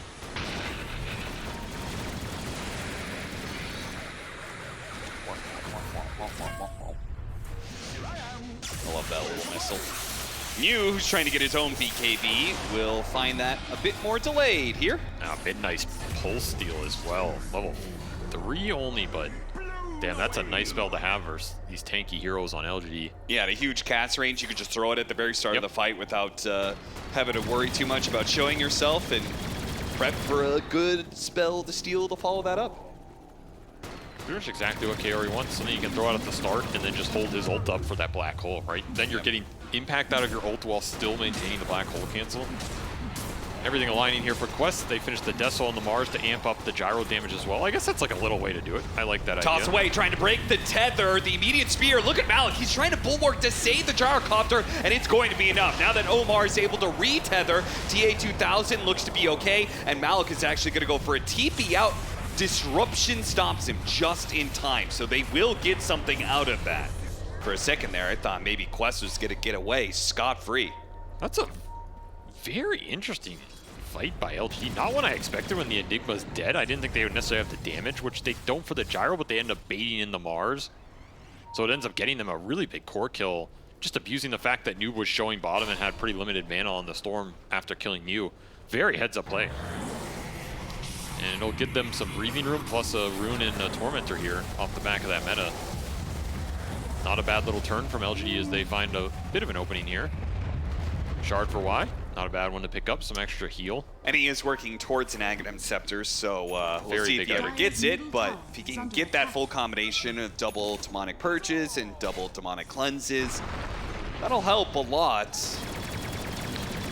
LGD are getting to the items they need to win this game, which is, you know, the BKB on Enigma and some of the later scaling on the Shadow Demon Primal in terms of survivability. They still have this weird team fight where if you get a good toss back on a gyro, you disrupt the tether IO save, and you can stop the black hole steal.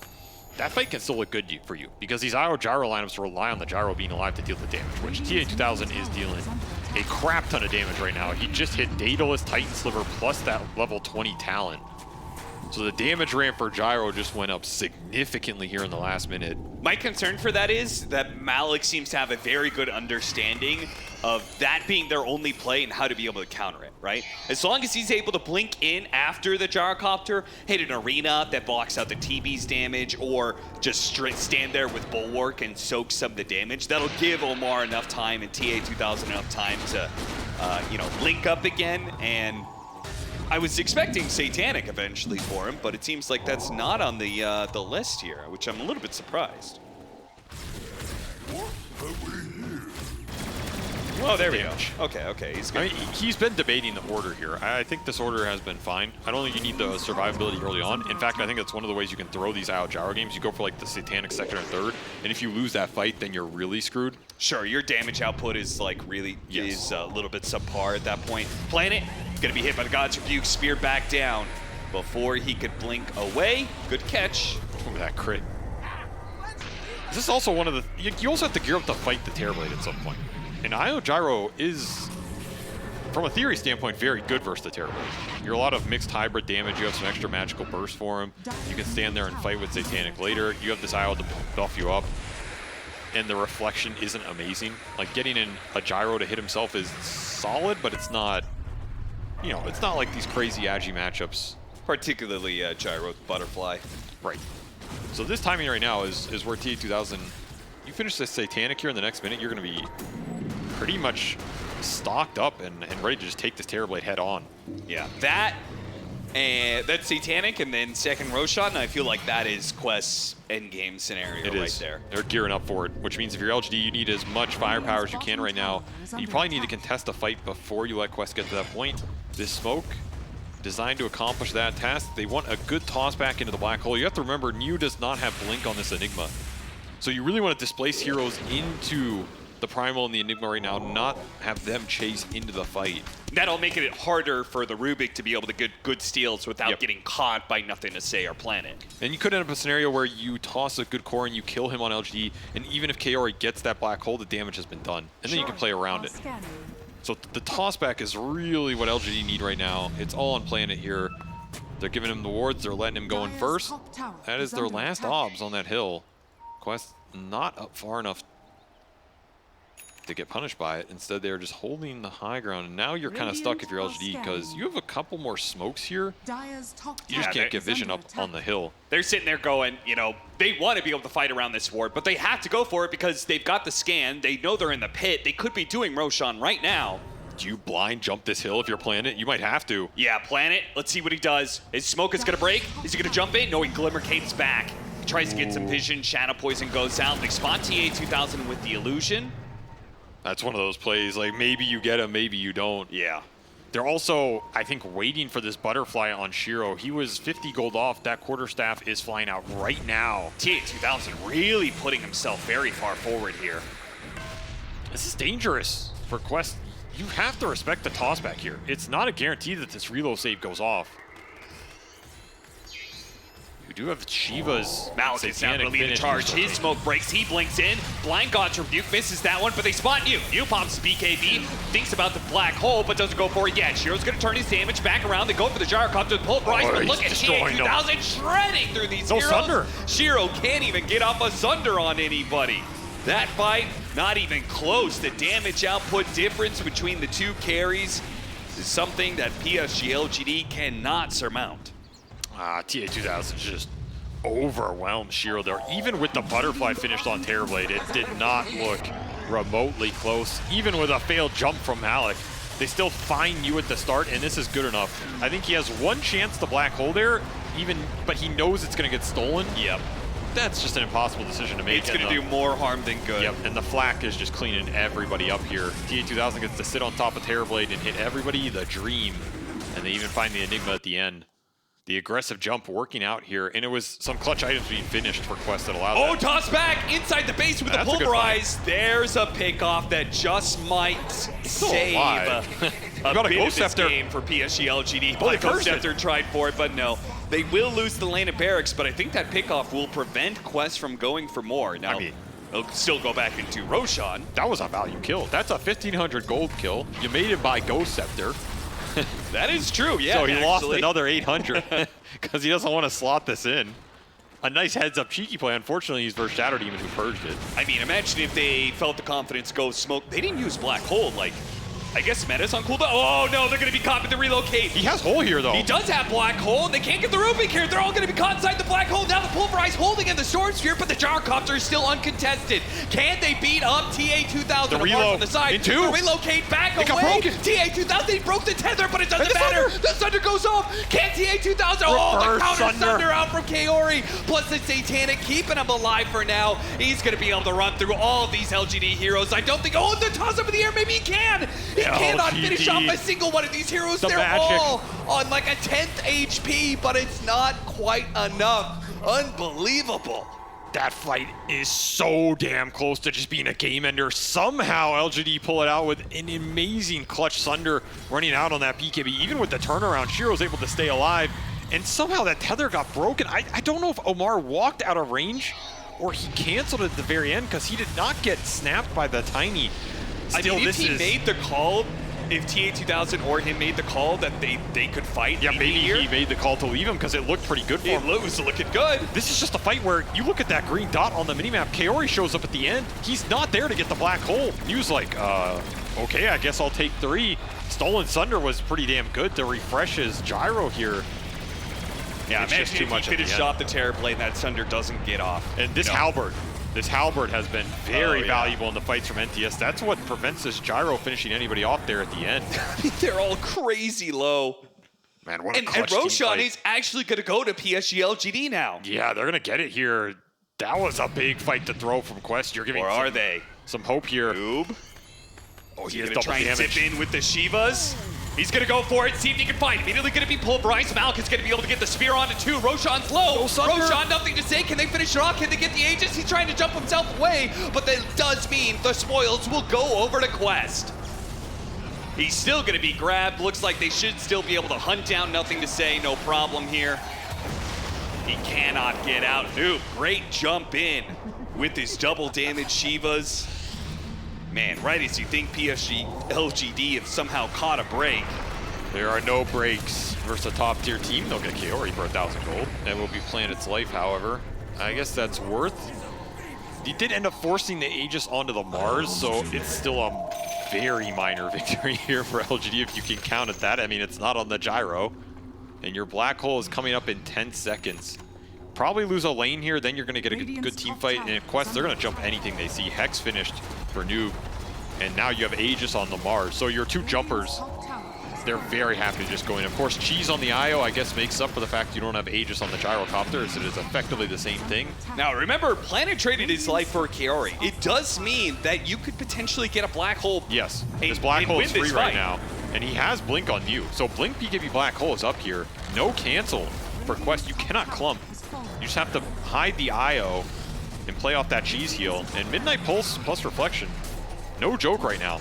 Yeah. These are 2 Satanic Cores with 3,000 HP, percentage burn. Pretty nasty. This is a slow Rax. Are they even going to get it on Quest? They're going to respect the Black Hole fight here without the Rubik. I mean, honestly, I'm surprised PSG.LGD didn't try and go for that with some gusto. I mean, at this point in time, I feel like that was the scenario. This is a losing game, Avery. I feel like you just go for it, you know? Yeah, I think they should have gone for a toss back there because you're not going to get many of those opportunities. It's just hard. You need your Terrorblade respawn for the damage. And hey, they didn't lose a rack, so maybe they're thinking we're going to get another opportunity here. However, like you said, the Rubik is going to be there now. You got to wear through these Satanics, man. It's not easy. These Halberds, these Glimmers need to be on point for LGD in order to waste the healing. from Quest here, and you're going to have to fight through this IO cheese, which is Spear back, a good start, trying to pull up the Terror Blade, and he saves none. He dies, no buyback, and that's PSG.LGD's fight gone, and that's their game one. Put in the dumpster. GG is called. Quest, what a dominant game one by them, seriously. I mean, they had that slip up in that, was like 15-minute fight or something like that around the mid-tower, but that was really the only time that they gave anything to PSG. It was the mid-tier one that Shiro joined, and it was that fight on the triangle where they left the TA2000 gyro and he ends up dying. True, yeah. Still, that fight's super close. I mean, you end up getting Roche off that anyway without the gyro, which speaks to the strength of all three cores for Quest here. This is like some old triple BKB timing Dota right here, right? 3 scaling cores, all hitting their power point at the same time, and you just jam it into LGD, who are kind of relying on the spell damage to maybe recover that game. Just don't give the opening. IO Gyro gets into their trajectory. Huge amount of ancient stacking there, propels TA2000 to a point where LGD just don't have the answer for him. And I go back to that early game. If you're LGD, the one thing you definitely need to adjust is what your supports can do in conjunction with NTS, because that part fell incredibly flat for me. And if you're Quest, I mean, you're pretty happy with that game. You go into game 2, you're like, we're just going to keep doing what we're doing. Keep playing through TA2000, who's had a stellar tournament, and never look back. What hell of a game from Quest. They look so on point right now in PSG.LGD. Their struggles continue, at least in this game one. We'll see if they bounce back, though. We'll see what the panel has to say about this game one victory for Quest. We have a lot to say here, Cap. Thank you very much. Quest and PSG.LGD was game one of a 2-game series, which is especially important, of course, for PSG.LGD, who before the series was 6-6 in Group A, and this is their final series. It will decide whether they are on the up bracket, on the low bracket, and I believe statistically there is still a chance that they could be eliminated even with that score. Of course, this first game did not go their way. And we're going to talk about why exactly. There's a lot to break down, and I'm joined by Faith Beyond, Effie, and Purge. So the perfect people to break this game down. And I want to start where our commentators left it off, because they started talking about the laning stage. That is step one to fixing the issues, Purge. The laning stage did not go well for PSG.LGD. It did not. I think a lot of that came down to how Noob played the mid lane as Storm Spirit. He basically just kept undercutting Nothing to Say consistently. He harassed him when he tried to cut the wave. He walked in front of him and stole the bounty and then TP'd back mid, losing nothing. And then his ganks were very successful, and Nothing to Say's were not very successful. And in the safe lane for Quest, the Gyrocopter got pretty darn far ahead. Like, he was really, really high in net worth. So, like, the early game just went great for Quest. I agree. It felt like Noob had set the tempo for that game entirely, probably off of the back of having such a free lane on the Storm Spirit. And looking back at LGD's lane setup, honestly, they had a chance to adjust their lanes, because Faithian mentioned that he thought that Tiny going mid would have been better than Primal Beast going mid, and looking at how Primal Beast couldn't find an entry point into that mid lane, he had to cut waves and couldn't win the Rune contests. Putting Tiny mid would have given them a much better option. You could have put the Primal Beast on offlane and just played a support Enigma, and I think that already you would have had a better chance at that game. Yeah, and also put Primal Beast to offlane. I think Primal Beast will have a free farm against IO and Gyrocopter, and also Enigma is kind of countered in this game. So put it to post 5, also a good choice. But I think LGD, they didn't do this adjustment, maybe because they already play Enigma and Tiny combo in yesterday, and they want to keep doing it, and maybe they don't have enough confidence to make this adjustment in the game at the moment.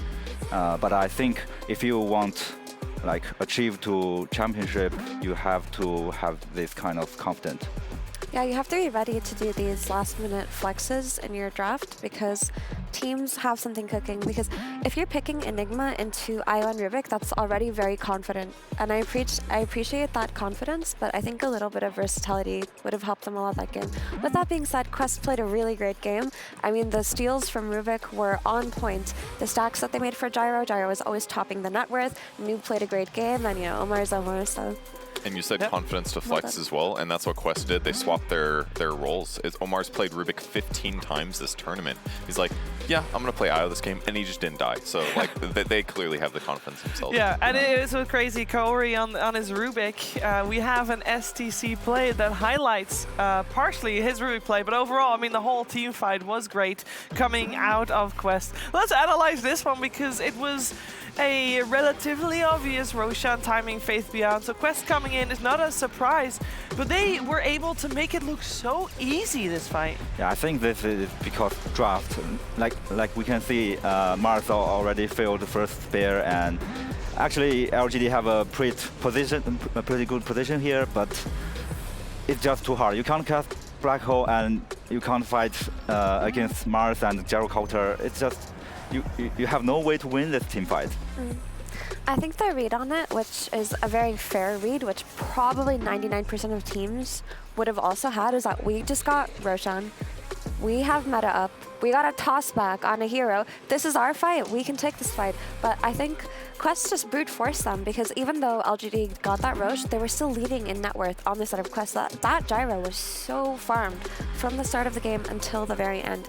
And even if they got that perfect toss back, which honestly, anyone would have gone for that play, right? Yeah. It wasn't enough. And they pressed BKBs afterwards. That's why Quest was pretty safe. So even though Mars whiffed his ability a little bit and he got thrown back, he pops BKB. That means the only thing killing him is going to be TB. And it wasn't quite that point of the game where TB's like, I can kill any hero.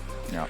All my years of gaming have taught me one thing in particular, and it is the same across every single game. So, Purge, I would love for you to help me out with this one, but when you go into a fight, it is always needed to kill the healer first. How can a game like this, we had so many different fights happening, how can Io never die? I mean, credit to Omar, of course, as well, but at the same time, like, how?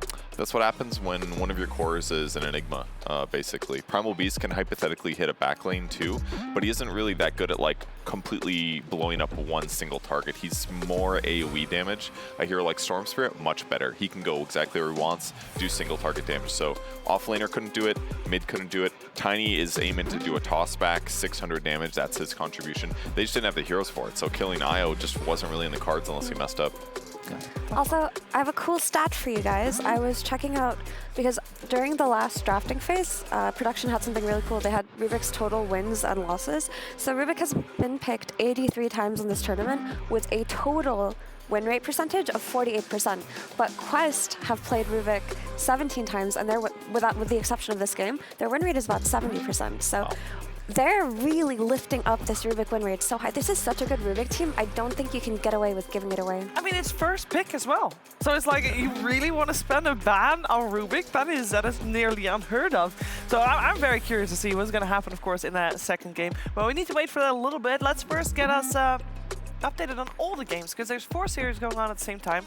And all of them, every single one of them has implications. So far, we know Quest is in the upper bracket. We don't know exactly where in the upper bracket, but we know they are there. And actually, they are guaranteed top 2 upper bracket, I just realized, because with this win, nobody really can get to 9 wins total, which Quest now has, other than Team Spirit. But they just lost game 1, so they can't do that anymore. So Quest guaranteed first. That's what I learned out of this one. We got Gaming Gladiators taking game 1 of OG, which is incredibly important for OG. They are 5-7 with this one 5-8, and they need to win, but they also need to hope that EG and XG tie. And that is up in the air, because first of all, game 1 is not over yet, and I believe, Faith Beyond, it was a very close game. I know you kept your eye on that one. Extreme Gaming, right? Extreme Gaming. Yeah, it's very close. I thought Extreme Gaming is gonna lose this game because it's so EG is so leads so much, but they made some amazing comeback. Yeah. I really hope Extreme Gaming can win this. Yeah. Well, we're gonna wait and find out, of course, with that one. Again, all games have implications here, so that means tensions must be very high in the Players' Lounge. Welcome back, ladies and gentlemen, to the Riyadh Masters, day 4 of the group stage. Tiebreakers. I'm here with Joey and Bob. Yeah, hello. Hello, everyone.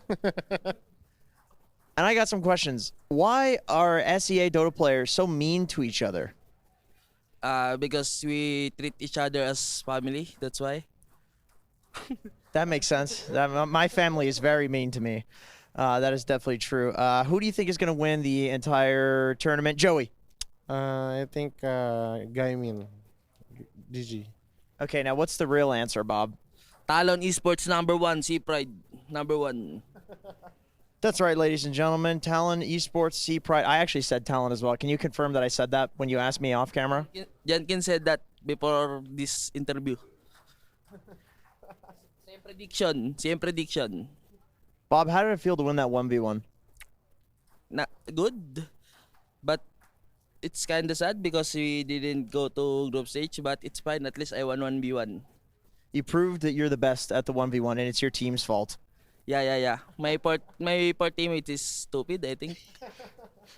That's right, ladies and gentlemen. What we learned here from Bob and Joey today is to blame your team, and I'm going to send it back to my team at the panel, to Shiver. Well, I was thinking tensions were going to be high and everything, but they seem very relaxed on the couch. I will say those couches are comfortable. And yeah, blame your team. I mean, I don't know if that is the way to go. I do know, I mean, treating your community as family is very wholesome, but yes, family does also sometimes get very mean. It's a lot of good information coming out of Bob and out of the player lounge. What we didn't hear, though, is any suggestions on how maybe PSG.LGD can make a comeback in this series, but that's okay because that's why I got my team. Purge, Effie, Faith Beyond. Where does PSG.LGD go, Faith Beyond? What do they do? Because this was their bread and butter. They love opening with the Primal Beast and they love putting in at mid. It's not been working out this entire event that often. I mean, first phase of draft is okay, no problem. But second phase, they need really to think about it. That Enigma and Tiny pick is not so ideal. Yeah. I think what it was actually was the Storm Spirit. That was the last overall pick, right? Yeah. I mean, they had an IO in the draft already, and they got Storm. Like, the IO just felt so good that game. It was great with Gyro, and it was great with Storm. So I just feel like, I don't remember what the last phase bans were, but I just feel like don't let Noob play Storm. It's got to be his best hero. I think the Storm is solvable, and they had that read on it too, because we saw that really beautiful team fight from LGD around that mid tower when they got the toss back into the black hole. Like, they clearly had a really good idea about their team fight. So instead of the Storm Spirit, my issue is the inability to flex the Tiny to mid over the Primal Beast, and just not addressing the Rubik. Like I mentioned earlier, this team has such a high win rate with Rubik, who has a below 50% win rate overall in this tournament. So if you want to draft an Enigma draft, you should respect the best Rubik team in the tournament. So do you ban out Snapfire and Darkseer, or do you just ban out Rubik and Snapfire Purge? Which ones are you going to go for? Because those are the ones that banned out previously. Or maybe we can like trying some steal the Rubik. You pick first pick and you pick Rubik at the first pick. You could, I guess. I mean, I think this draft felt to me like it was a check on Quest. It's like, can Kaori play like other heroes really well? Can Omar play other heroes really well? And they completely proved it this game. Yeah. So maybe it is worth it. Just, all right, get rid of their best heroes. Yeah. I mean, it is indeed.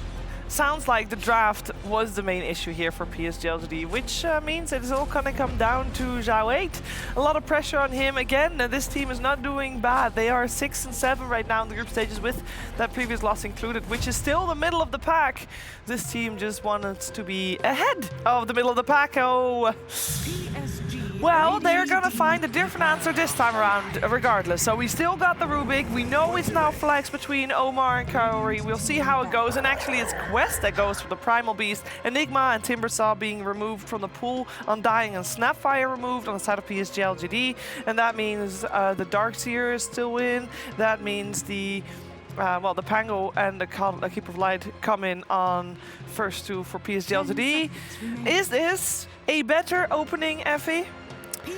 I feel like Quest are very happy with this opening because Rubik and Primal Beast are their go-to heroes overall to build a draft around, but LGD have a different approach in playing Coddle Pango. I think Coddle Pango is one of LGD's better strategies, and it gives them a way to skirmish in that early game. But if you were asking me which one I prefer Quest so far.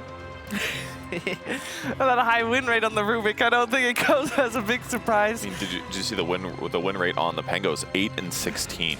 It's a 33% win rate or something like that. But we've seen a lot of Pangos fall short in the, especially in the mid lane. But the thing is that even when they do good, and Quest is an example of this, they had a Pango game where they played amazing early mid game, but it's still lost late. So it's just having some issues. I don't know if it's just that you can deal damage through BKB right now, still cast spells on him, so you're not this like BKB invulnerable snowbally guy as much. But yeah, the hero's having some struggles, and he is sometimes being kind of dumpstered mid lane. I think Quest is quite happy with this opening because we can saw they ban Enigma, and I guess it's because they want force LGD to ban Undying, and so in this way they can get either DS or Darkseer or Primal Beast, and now they get Primal Beast, and Primal Beast you can just grab the Thunder rolling Thunder, yeah.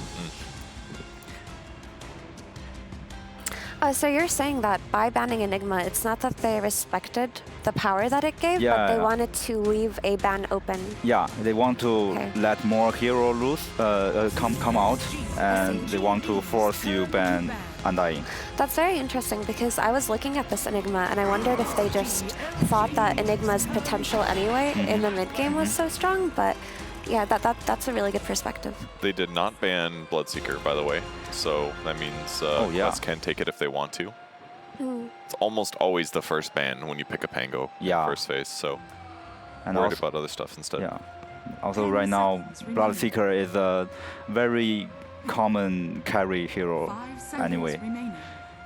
But you know, actually, I think Bloodseeker does not give Quest the late game scaling that they always have on TA 2000, and I think that they're a little bit less worried about the Bloodseeker because when you play Pango Coddle, Pango kind of functions differently, right? He's not necessarily, oh, I'm your Rolling Thunder initiator. He's kind of like, I'm your double swashbuckle guy. I'm going to buy Diffusal and Coddle's going to refresh my spells, kind of thing. Yeah, that's a good point. They actually haven't played Bloodseeker yet this tournament. They once again go with IO Storm, similar to last game. So it makes their Primal Beast likely offlane. Yeah. I mean, it worked very well in the previous game. The question is, does PSG.LGD have a better answer? And if so, in what? I'm going to assume for now we are having the Pango mid, Coddle, and Clock support, and we're looking for 2 more cores for them. They now know they're up against a Storm player, so potentially they want to pick up a core that is good against it.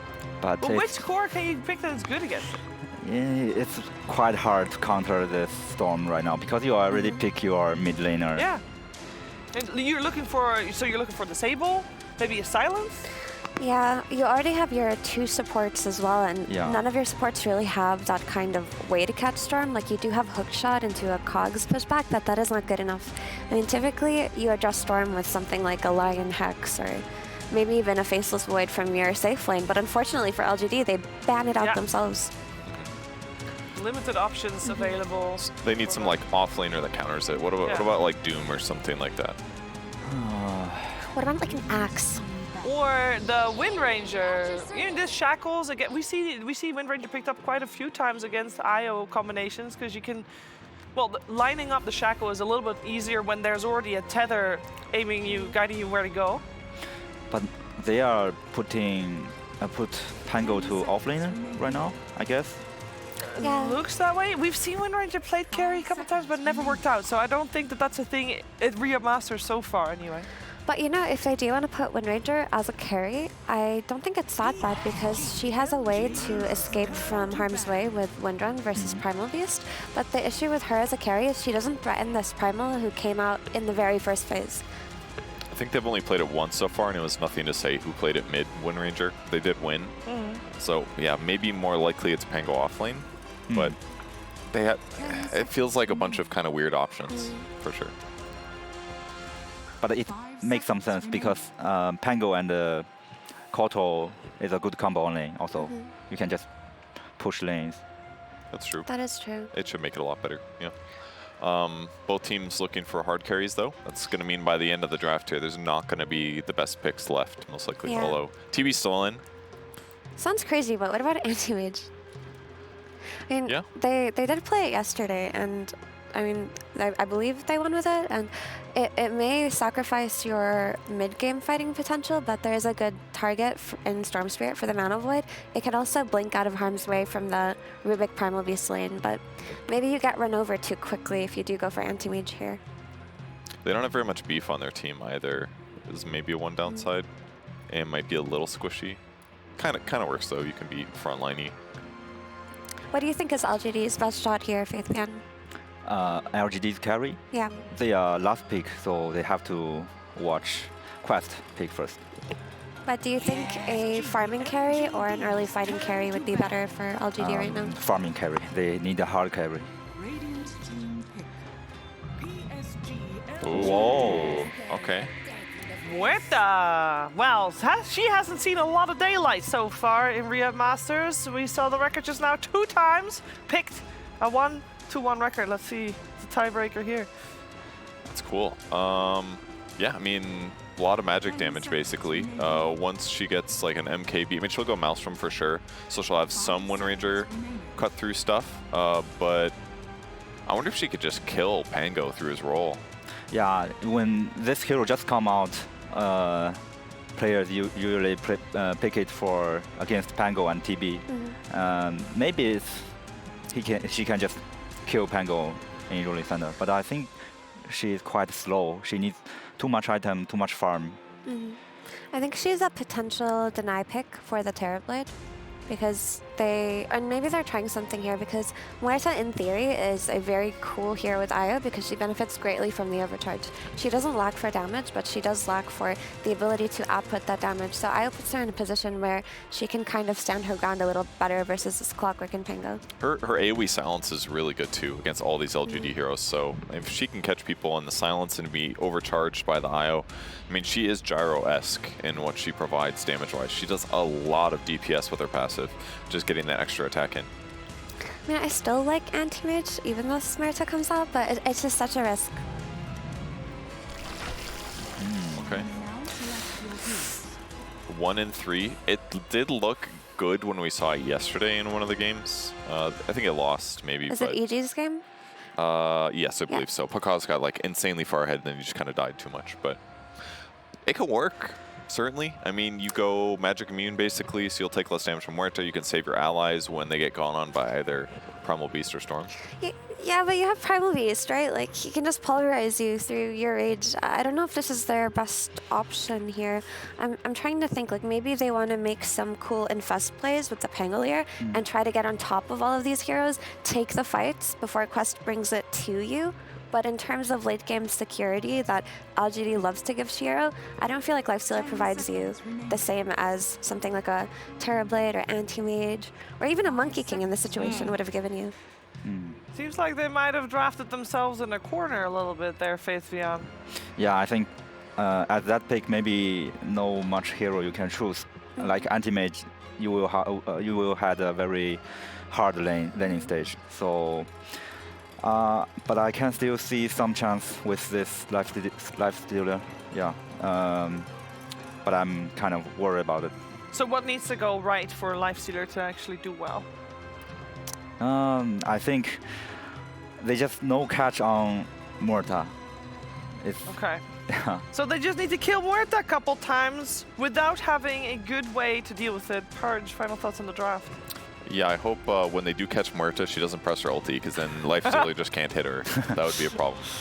Yeah, I mean, in theory, you could go like Abyssal Blade, Nullifier, things like that in the late game, and like I think the Infest thing is cool. Infest gives you a lot of abilities to pick and choose fights and maybe go on key targets, but I feel like that's way too conditional to have as your overall 10th pick. So I feel like we have a responsibility man with the biggest responsibility, and nothing to say is Wind Ranger?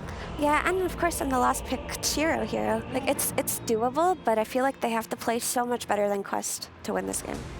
So much better than Quest. I mean, so far, it's looking rough for PSG.LGD, but I do want to say that is mostly credit to Quest playing just extremely well. Let's find out what's going to happen in Game 2 of this 2-game series. We're heading over to Cap and SVG.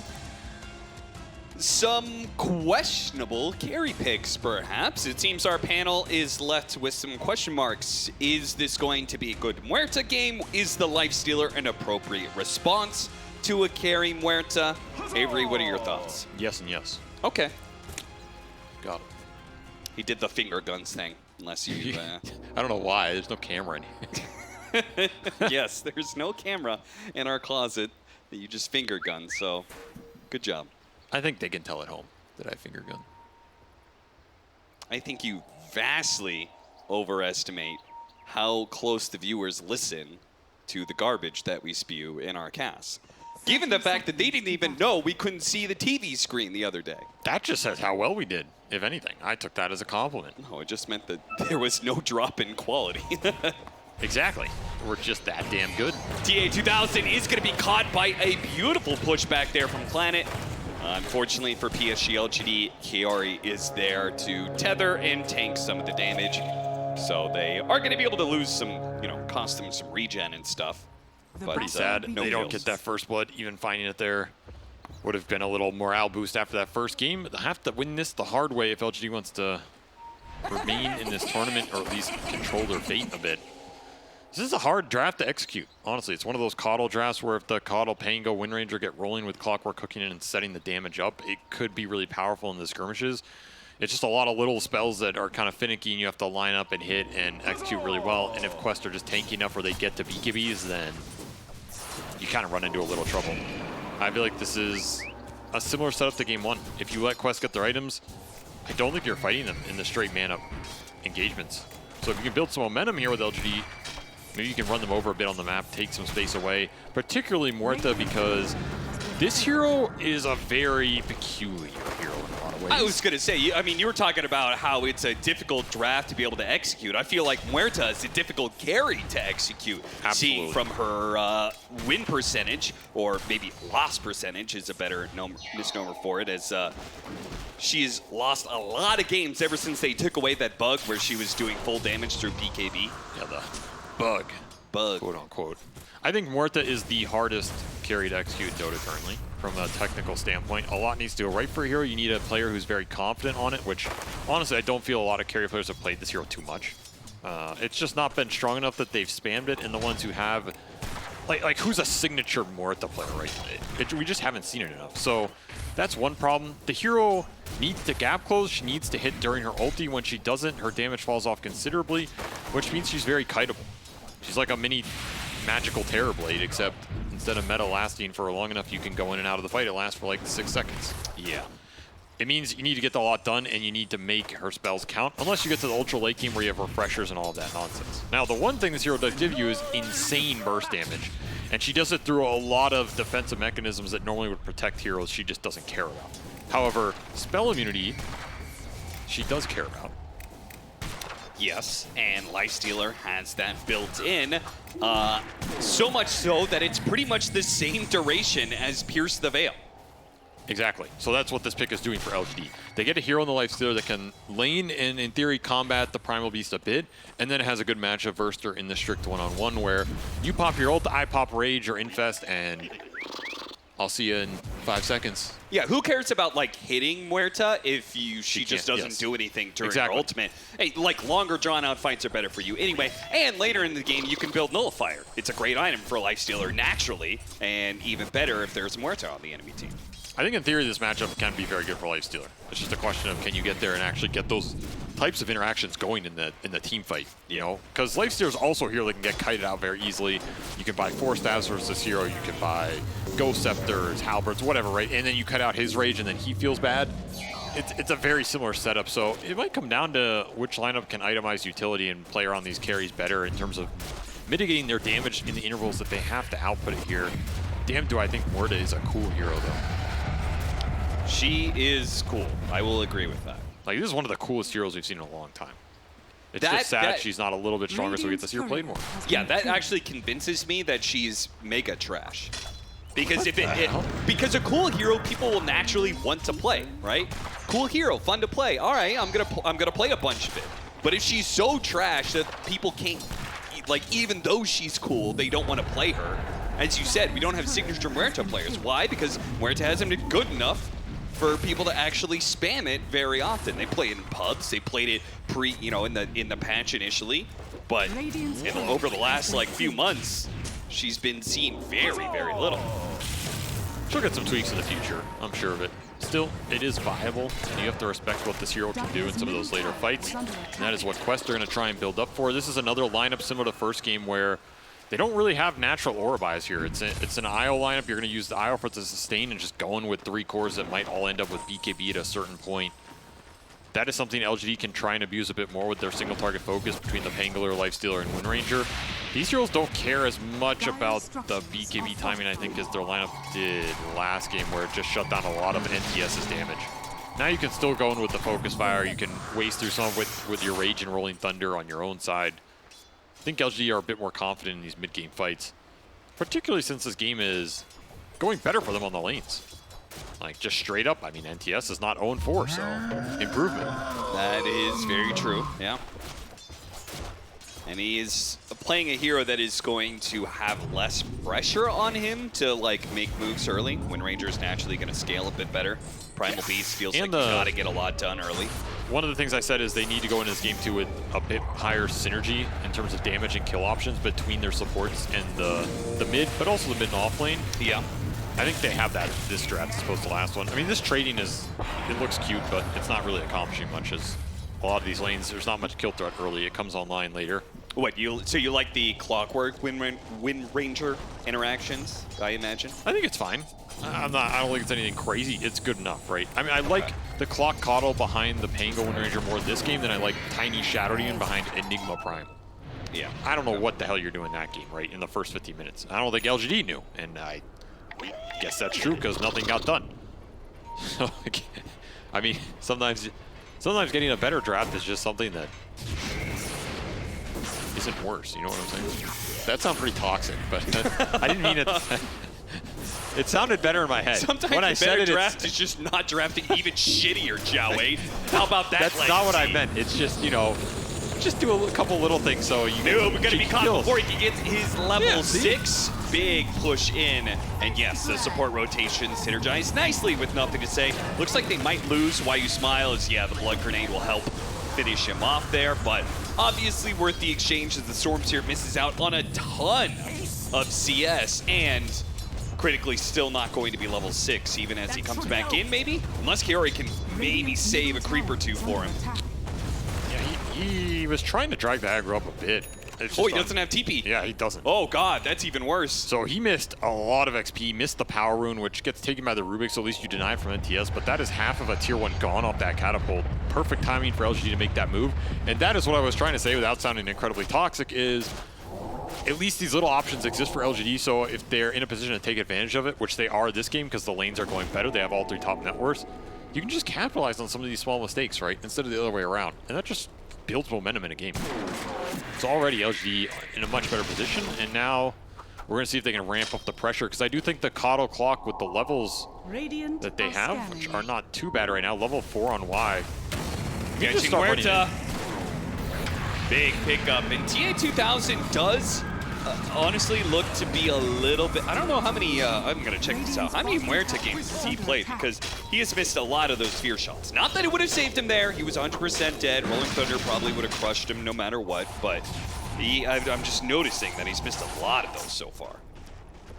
It is a difficult spell to land sometimes. Yeah. And it's one of the reasons this hero is also very high execution. You need to land it. Not always the easiest thing in competitive Dota. Y is going to bite off a bit more than he wanted to chew on here. Yeah, he gets chewed back. Okay, eyes are bigger than his stomach when he's looking at the big old slab of meat that is the Primal Beast. This is his first professional match on Huerta. Well, we'll see what he gets. That might be his last if trajectory continues here. He's not having a fun one. Definitely not where we normally see him out of the laning phase, sitting near the bottom. Zero can recover pretty fast. If you get Maelstrom with your passive, you do clear through jungle and Ancients pretty damn well. Maybe not as fast as the Gyro from last game. It will be there, and this is a decent fight for Quest because Arcane Rune on Noob Yeah, that goes again. a long way, even when you can't get a good pulverize out this Arcane Rune, giving you so much staying power when it comes to the mana in this fight. Nothing to say, will manage to get out. Maybe they're a little bit overextended. Noob, though, still has plenty. Oh my god, he has a full mana pool. It's just infinite. God damn. Was that just a maxed out wand, or did... Oh, Arcane Boots too? Okay, yeah. That makes more sense.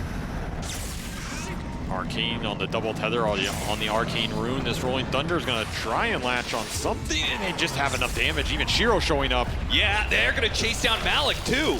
Dang. I thought Neo was overextending himself, but no, it was perfect, and PSG.LGD will get a third kill out of this one. Kaori, never mind, steps away into the trees and power shot. Not enough damage. Raindrop enough to save him there, but LGD finding more momentum in this game too as they build a little bit of a lead off those lanes with a nice connection from the Lace Clear to finish off the Primal. Straight back into that laning phase, and all three cores from LGD finding kills. It's a good sign with this type of lineup that wants to get into that mid game in a strong position with some early items that let you find the lockdown on the Storm and find the fight. This Wind Ranger Storm matchup it's a knife's edge, right? It's a lot about who gets their damage item online first or how fast the Wind Ranger can get the Atos, because then you can start locking down Noob in these fights and punish him on the overextensions. At least you wore through this Arcane Rune too. I thought Quest were maybe going to get more out of this. Just infinite mana for Noob here. Yeah. Wind Run just came up for NTS. Back into the skirmish. He's tanky here. Man, these blasts are doing some work. They really are. They are going to trade out supports off that one, but it's going to cause a lot of Noob. Man, oh, they actually snipe him down. Wow, PSG.LGD, they just have the killer instinct in this game, they showed up. Zhao Wei yelled at him for sure. They are motivated to win this game. And it shows the pace is way faster than last time, and this is where Coddle Pango shines. Coddle Pango can come online faster than these IO Storm combos, especially if you're controlling the runes, taking them away from Noob here. Yeah, just normally you think about it with a mid Pango, not necessarily an off-lane Pango, right? That's why it's so impressive. I think Mew is putting this first 10 minutes on his back right here. Whatever happened bottom did not pan out for Quest. He got that early Rolling Thunder, killed TA2000, and now he has Diffusal already up. He's going to dodge this gank. It's just such a fast timing for an offlane Pango to be exerting this kind of pressure in the game, because he has the Chakra Magic behind him to use the Diffusal before going into the Auras. It's like the best of both worlds here. He's going to help his team scale. He's going to provide damage in the fight.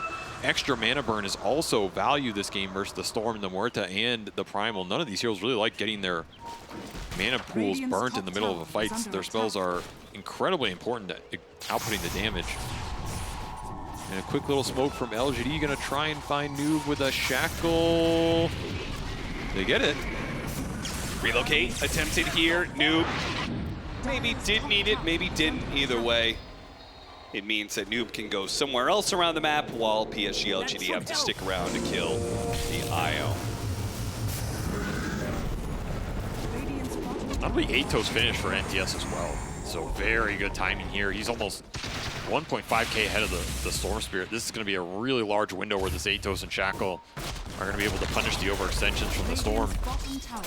A small note, spoiler warning for other streams here real quickly, but OG did lose their game to Gaming Gladiators. What that means is that I believe if PSG.LGD wins this game and they tie out with Quest, it means that they will not be in any fear of elimination or tiebreaker matches for elimination. So winning this game is extremely important for PSG.LGD.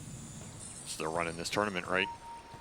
All coming down to a Muerta pick, perhaps.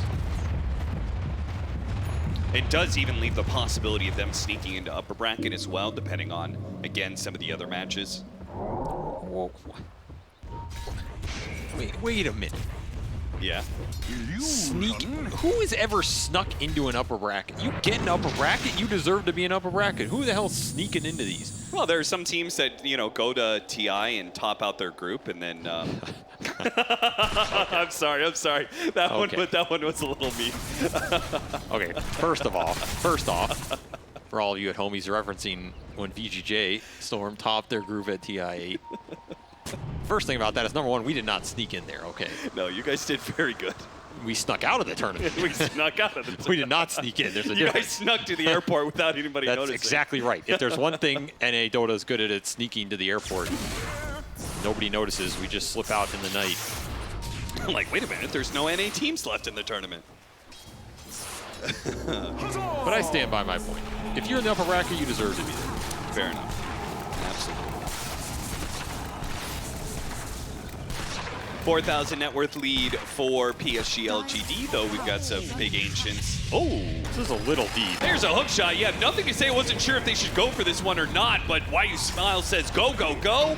Unfortunately, I think Nothing to Say's hesitance may have cost them that kill. I mean, he thought it was a little deep too. I guess they'll just turn it around on Malik here. Yeah. As there's no turnaround, the Storm has to go to base. So, I mean, not the worst outcome either way. The reach has been significant for LGD though. That's why these 4 heroes, the combination, just looks way better than last game.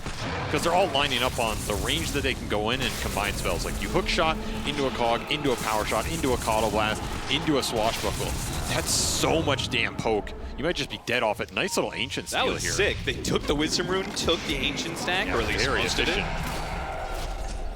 Rampage continues here as LGD finding kills everywhere and collapsing this map. The tier 1s are down. They're taking the space away. The skirmish power cannot be matched right now by Quest. They are just trying to steal as many ancients as they can while getting away. Whoa, what a fear. God damn, that was a shot. What did he hit? Nothing to Say. He was closing in. Yeah, I mean, he shot forwards, bounced it back, hit NTS, who was win running. It's pretty good. This guy's a sniper. TA2000 has never played a pub game on this account of Muerta. But he did play a game recently, according to Dota 2 Pro Tracker, on his Smurf. Played 1 game of Muerta. It was a loss. Noob? Okay, Aggressive. he just accepts his fate and goes down fighting. Yeah, I think maybe he thought he was too low on mana to actually get away far enough. He didn't have TP up for 15 or 20, so there wasn't really a way out of there that was easy. I guess that's the easiest. I mean, that's his Orchid timing too, that you're not getting much out of it right now. Yeah, when you try go first item Orchid and it gets, your impact gets delayed this long, feels pretty bad. Maybe pick up here. Miss the fear. Malik late to the party here as well. Now it seems like Quests are the ones who just cannot seem to find anything. It's just desync for them. These jumps. Like, that's where you want your Storm leading the jump with the Orchid, or you fear him back instantly. The win run gets flipped around and suddenly NTS is speeding towards you. Just need some sort of connection right now for Quest. It's not lining up. LGD are taking advantage of it. BKB will be completed here for Malik. A very big item timing combined with the Orchid and the sustain from Io. And we are just seeing the Hurricane Pike second here for TA2000. I feel like this build is the more reliable one because at least you can pike in aggressively and use your ult more reliably. I think that is one of the factors that makes Muerta hard to itemize compared to a lot of carries is you kind of need a mobility item sooner than a lot of the other close range right clickers would want. At the same time, you want damage ramp too. Yeah. LGD hunting. No noob is up here. Oh, why? You saw him? He did, and he got a Cogs push on it, a double push that is going to burn out most of his mana. Noob, he'll have not even a single jump away. That's a TI winner right there. True. Senses, TI winner senses right there. Or maybe just... Is it just me, or is no Noob cares like... left to give? I mean, I think I'm not he's sure. smiling. It's very rare we see why smile. What were you gonna say? I think Quest are possibly guaranteed first in their group. Oh, so you think they're experimenting with Muerta a bit? I did wonder when they picked up Muerta if that was Maybe. just something like, hey, we just want to try this hero, see how it feels. Maybe there's a little bit about that. I mean, you could argue if this was like the finals of a tournament, maybe this is not the hero they go to, but I still think it makes sense in their draft and it fits what they want to do. And I do think Io Muerta is something that we've seen European teams experiment with. Sure. It's like an Io Gyro replacement, if you want to call it that. It's a hero that benefits from the spell amp, benefits from the attack speed, the extra sustain. In theory, it's a very strong pairing. In theory, isn't it better than Gyrocopter? Yeah, I think so. As long as you can get the Muerta to her items. The lane is maybe a little worse. That part I don't know about. I mean, the calling is a very strong lane spell. Like the AoE silence, attack, move speed slow that you trade in. Yeah. Sometimes just dominates you lanes. This lane did not go well for them, though, Radiant's as bottom LG just tower shoved it is in and under found farm on the attack. Pango. Does and have a found level pipe 6. on you. Relocate on top of him. They're going to pull him back. I think they've got this one. Yeah, nice shot. Will secure the kill. Big That's kill. one thing. Finally something they can sink their teeth into. Also a reload kill, something they haven't been able to find for a lot of times, and a smoke from LGD that's just probably not going to land here outside of you find a cheeky support. But it's not what they wanted. A lot of time to try and counteract that play. Didn't get it, which means more time for Morta 2000 to farm up, as he will finish Hurricane Pike and gets a Grove Bow. Then BKB, then Mjolnir. Man, it is so massive getting Grove Bow or not on this hero. It's a pretty big deal. Any sort of attack range is under attack. it's just huge. Anything that gives you extra time or ability to get hits off during your ult is pretty much what this hero is entirely about. He's gearing up, man. This BKB is going to be the big window for Quest to strike back in this game. If they can get a good fight with that, transition it into maybe the second Roche that comes up in, 6 or 7 minutes here. That's what they're looking for. LGD, they're going to try and take advantage of the fact that Quest are a little delayed, continue to push the advantage, especially with this Aegis on Shiro. He feels invincible. Halberd pickup is going to be really nice this entire game as well, right? You just go in there, disarm the Morta. If you get that before she enters ult, you're super happy. And the evasion always going to be good in this game. So I like this idea from Shiro. Wonder if we'll even go into an Ags at a certain point. I feel like it's Lifesteal Ags is one of those things that sounds great on paper, and then every time I see it, it's, my God, why did he do that to himself? Yeah, there are too many situations where it goes wrong. It can go very wrong. But I generally like the concept of the ability, just because I think, I always think it's cool when spells do have a downside to them, where things can go wrong. This item is a very scary item versus IO lineup, so I will say. Oh, yeah. I don't remember who we saw earlier in the year. That's right. You infest somebody, you get reload to the fountain. It can go really bad, really fast, so that'll probably not be on the menu here for Shiro. Probably wants Abyssal, Shard, maybe even Scotty in this game. AC. Oh, very nice shackle from NTS. The Rolling Thunder over the top. TA2000 is not going to get too many opportunities. Disarmed, he got man. bounced over the little crystal shard there. That might have just saved him. As they get to the high ground where Malik is there ready to go with the pulverize, they will be able to disengage as a result. These fights are going to be so hard for TA2000 outside of his BKB duration. I just don't see him having impact. Is that a stolen wisdom rune? That would he did not get it. Oh no. It's not a. It is not a stolen wisdom rune. It is just a death. Stupendous. Well, you can clearly see Quest are playing just to try and extend the game and dodge fights, but I'm not that convinced that they're actually going to be. Like, maybe they can win late game. I'm just not convinced that, like, you're actually stronger than the enemy, you know? Not for a long time. You probably need BKB plus another item on TA2000 before the fight feels convincing for you. And even then, you have the Halberd, you have the Pango disarm, you have Rolling Thunder that can control you and your ult outside of the BKB. There's a lot of tools LGD have to kite out this Morta ulti, which means usually you want hard lockdown to combine with it. Yeah, that lockdown is mostly coming from, I guess, the Primal and the Storm. Your supports don't actually provide anything like that. And right now, the defensive capabilities for LGD are outweighing your 2 single-target jumps here. You have Blinding Lights, you have a Solar Crest already up on Planet, you have this Infest save, then you have Max Windrun on NTS here. Cogs can displace something, you already have Glimmer up. Nonetheless, it'll be the BKB timing for TA2000, which is time to go. Yep, this is a big timing, and it's not like PSG.LGD are that far ahead in network. They're going to catch him on the low ground. This is an opportunity. The Gleipnir already goes out, though. The Rolling Thunder doesn't actually get popped all the way. They get the pulverize out. Hook shot through all those heroes onto Kiori. They're kiting away from TA2000. No, they know the importance of the Pierce the Veil and getting away from that. Now that it's on cooldown, they're going to chase. And they get him with the Rolling Thunder once. He's got nothing Shackle left. shot, catches in with the Rolling Thunder back in. Kiori doesn't have a relocate out, so this is going to be a dead Muerta and maybe more. Kiori hit by a second shackle shot. Nothing to say. Great plays from him in that fight. Starting with the Gleitnir and then hitting multiple shackle shots like that is part of why stopped that from being a terrible initiation. I mean, they were all on a low ground there. Yeah, that was in theory advantageous for Quest. It's just the execution wasn't there. I think they wanted to grab the Pango, not the Lifestealer, and the Pulverize ends up going on to Shiro, which means New gets out, resets, survives that Orchid jump, and can re-engage off of the Rolling Thunder. And by the time that happens, your Morta ult is out, your Morta BKB is out, and then you're just done. Yeah, that's the problem with the hero. What are you doing after that? You're just going to get permanently disarmed. Almost got him. I wonder if that hook shot was just coming off cooldown. I didn't actually see if it was I think it was the range that was very close. Yeah. To find Omar.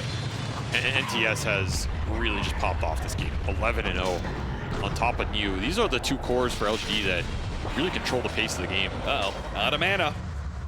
Yep, you cannot TP here, sir. You can blink. You can load it. Eat BKB TP. That was smart. And this is why I retired. These guys are too good, man. These players are just too crafty. Very heads-up play. We'll get him out. We'll cost him a BKB. I don't think LGD are too sad about that as they're fighting for this next Roshan and continued map control. You know, all this little stuff, it's something about it makes me just... It's something about the youth of the team, you know? They've got all this energy to do all this extra shit. Yeah, that's true. Old players don't do that crap. They just die. Yeah. You got to be some real try-hard Dota player to be like 10 years older than these guys and still trying to live in these fights, you know? Yeah. I mean, Seb does it, but that guy's like a sociopath, so that doesn't count. Why is it always a negative connotation? That's not a negative. Sociopath is not a negative. I mean, point me to one guy who won a TI who didn't at least have some of that in him. Oh my God! What? I could probably list some people. Who? Matamba Man. I don't think you knew Matamba Man. I think you didn't know Matamba Man. Actually, Matamba Man, yeah, he seemed pretty chill. Yeah. That's a chill dude right there. Though he did kind of play some toxic heroes. So. So you're saying as a player? Yeah. He was toxic. Oh my God. Okay. Damn. There's the damage that we were trying to talk about. We never got to see. Oh, the Infest noob. He's only got a little bit of a jump to be able to get away from Shiro. Oh, the relocate away. Okay, the Rolling Thunder comes on through. Doesn't go for TA2000 though, as it looks like PSG.LGD have called a quits to that fight without the Wind Ranger. They're not going to take it. We have alluded to the fact that Muerta can pump out some serious damage. We just didn't get to see it until that moment right there. He got 2 Maelstrom procs on 3 hits and a double hit. So that is an insane amount of burst coming out that NTS did not expect. The Orchid also did some crazy value here. Yeah, there's that like double proc. I mean, okay, some good RNG, but that is what the hero's all about. You just gotta, it's like Phantom Assassin, you know, you gotta go in and believe you're gonna get these procs in the windows where you need them. That was Axe finished for NTS, didn't get to use it. If this Orchid goes out on him first, that's best case scenario for Quest. Lock down the Wind Ranger before the defensive capability to get out. There's not much to bail him out. He does not have a BKB, but he does have a lot of mana. Noob.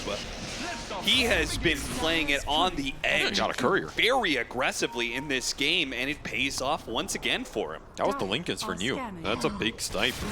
Making a lot of space, getting something on the backside of it.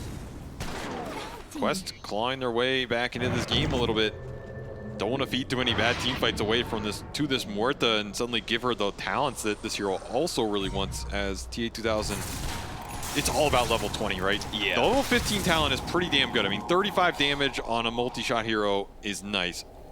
20% gunslinger is just beautiful. So that's what you're really aiming here if you're TA2000. You want to get at least one more item up. Silver Edge is a pretty good choice. You get some break, you get some crit, and it's another like pseudo mobility item, so maybe you can just go in invis, start the fight on your terms.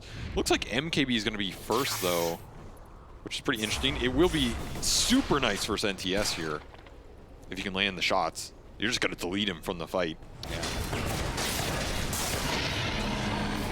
Second Aegis will go LG's way as they've controlled most of the map for this time. That'll be another Aegis onto the Lifestealer. Oh, this is a cool play. Going through the portal, I think, is somewhat standard, but the fact that Nothing to Say like aggressively shows himself on the wave at top, still not enough stuns though, man. I mean, he cogged him out, he swashbuckled away, and just insulted you on the way out.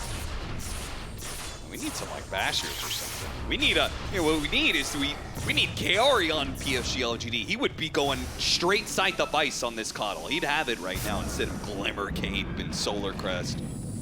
It's probably true, yeah. What are all these small items, man? You need a big item for a big player.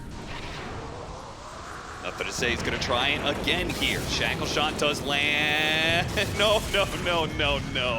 How many times, man? How many times? At this point, just stop going for it. You're just doing self-inflicted mental damage, man. Yeah. Or bring the whole crew. Yeah, Muerta has the MKB now. Like, This is so much space. They're running around looking for noob, and TA2000's living the high life, getting big items. LG have not really managed to grow this lead in 10 minutes. It's grown by about 3K gold. It's not that much considering they had 2 Aegises to work the map with, and honestly, their catch is not terrible. Like, the actual lockdown isn't great, and you don't have to hook shot into a cog, into a shackle, but they can move around the map pretty fast. They've been doing it. Tower. Yeah, the tower push is also one of the things this hero excels at.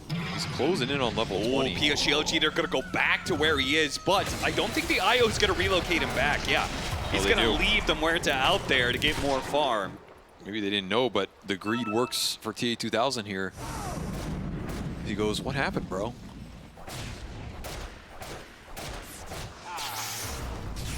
This should be a high ground push from LGD, I think. I think they're getting tired of running around on this map. I think so, too. Time to just hit some buildings. Lifestealer not as fast as Muerta is, but you'll get a glyph. Pretty early glyph, honestly. Surprised, and he did go for the Scotty on Shiro. So this Lifestealer is very tanky, and he's gonna stick on you. That's between so cool. that and the shard. See what he's doing with the open wounds? He puts it on the creep, and he's using it to like keep his lifesteal up, making it so it bounces to the other creeps every once in a while. Pretty nice. Will infest away as well. And maintaining max HP, important in that situation because, you know, stays alive long enough to get off the infest, keeps his Aegis up. He almost got a tier 3 out of that. And the glyph on top of it means if you win another fight here, you're in prime position to carve out their base. LGD would really like an engagement right now. Relo is going to go deep, and LGD are sick and tired of getting ratted. They're going to TP back and try and burst. This is a hard burst, though. Yeah, trying to do it without Shiro. And the issue is you just left your heroes on the other side of the map. So right now, Shiro is running down Omar. But I think Quest can get people back here. No, it's not enough. Not close enough for them either. So they just save more space. All right, LG don't lose anything off that attempt. It's time being wasted, and it's levels for TA2000, man. He's closing in on these talents. Oh, this is important. He's got the gem. Kill that Coddle, and you may just get something big out of it, but they are going to play around that defensively. Looks like Noob. He has no TP. He doesn't have a TP, so he's just going to try and create a little bit more time before he eventually goes down. It's a very tough game for him. He just has to make space. He has to force a little action so LG get distracted and aren't trying to gank his TA2000 Muerta here. There's just a limit to how much he can abuse, considering the IO isn't even really playing with him, right? The IO has been tethered to the one position this entire time. Yeah, it's restricted this Storm's ability to play aggressive, build momentum in this game. And now that glyph you used earlier, you wish you had it because Shiro is eating your buildings while NTS is eating your primal. He does have Heaven's Halberd, BKB, and ability to TP. Hook shot? Oh, wow, they actually didn't see him there. Again. Carry's gonna poke each other, a little damage test here. 30 seconds left on the Aegis. Shiro, see if he throws it away on the buildings here or if they want to play it safe. Let you want to try and take this fight. They're going to go for it, take away this Aegis. The Rolling Thunder's going to go on through. They managed to get on top of the Muerta with that shackle shot that was just barely stretched out long enough to be able to hit the IO. They're going to turn on to Malik here, while at the same time, New chases after and chases away the IO. No chance for a relocate out for either core. NTS That is just a sick shackle, man. 30 minutes in the waiting. 14-1 this game on the Wind Ranger. He's absolutely decimated every single fight he's joined. No answer for him in sight. There's no real purges, no nullifiers. Nothing to deal with NTS outside of Morta hitting him with the MKB, and if you go on him first, you eliminate that potential as well. He tried to cut the waves, but Noob didn't finish off the one wave that was coming in. He's in trouble. That gave him just enough time to be able to get a second lane of barracks. You got to be careful with these goes. I mean, there's Basher and Diffusal on you. You get mana burned, you get bashed. He did cut that wave, which means backdoors up. He will cut another wave here. He does not have TP, however. There's a courier. And there's a double damage too at top. He goes to the wrong rune spot though. This will save the Mega Creeps. So another valiant attempt by Noob pays off. Oh, if you find this Lifestealer courier, that's the big one. That's satanic. Papa Remnant. Papa Remnant revision. Oh, do it. That was a full satanic. Oh.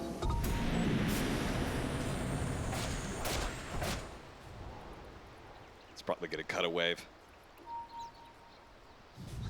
The thing is, LGD have a wave. You know, Quests aren't doing it as well, as efficiently as Tundra does, but it's good to see them picking up on some of those tips and tricks. Nobody does it as well as the Masters. It's true. Of the stall. Well, I don't know if Tundra's the team you want to be emulating right now. All right. Almost level 20 on TA2000. Let's see if we can get it in this fight. Blink Pulverize immediately interrupted by the Rolling Thunder, and TA2000 can't do the damage fast enough. Maybe they can kill Mew, but I think with the Shield Crash and the Solar Crest he's given, he's tanky enough to get away. And Ally Stealer gives a little vision back up into the high ground, just checking things out with the Siege Wagon infested. That was Morta's BKB. You still have ult this here. time with the Orchid, he does have Satanic There though. it If is. he can get some swings down, the Heaven's Halberd eventually goes away, and Shiro has an opportunity now with the open wounds, tries to go on Noob, he managed to get a jump away. Hurricane Fang, TA2000 trying to get away from this Wind Ranger. Relocate will get him out, but it leaves Malik solo against 5. Lifestealer feasting on their bones right now. And now what do you do? Some procs. You need some gunslinger procs. You need them fast. Yeah, because you're doing it without Pierce the Veil, not up for another 15 seconds. Always disarmed, man. The Lincolns not able to get a Pulverize in. More Force Staffs just trying to keep heroes alive. Kiori, great shackle shot. Latches on to Noob. They'll finish him off, go straight into the lane of barracks, get Megas. Finally, Pierce the Veil is back up again. Damage test not nearly close enough to finish up Shiro. That was not even remotely close, man. Hardly put a dent in it. This Lifestealer is way too big. 4,000 HP, Paladin Sword on top of all this Lifesteal. Absolutely no answer to the Lifesteal of this game, as he is going to chomp them into a Game 2 victory here for LGD. That Morta pick looked fancy, did not do a lot here.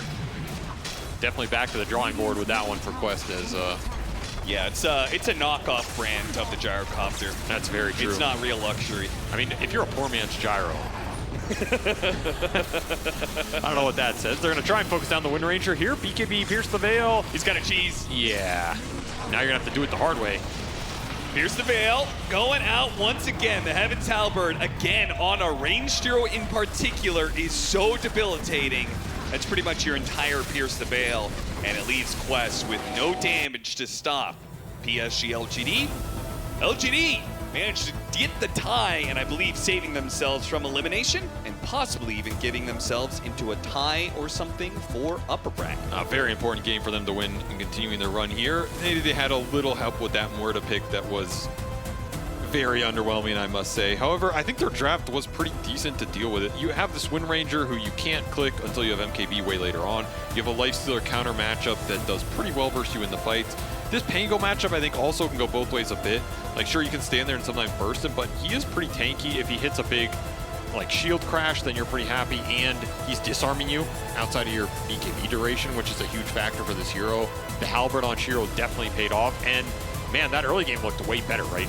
This may be one of the first games I've seen LG do well on all 3 lanes. And then they just combined it around their support super well. These hook shots into the Chakra Magic with Swashbuckle, Power Shot, the range, the catch, it all lines up. It makes a lot more sense this game than it did last time for me. And that gives them a chance to just out-execute Quest, which is exactly what they did. Well done, PSG.LGD.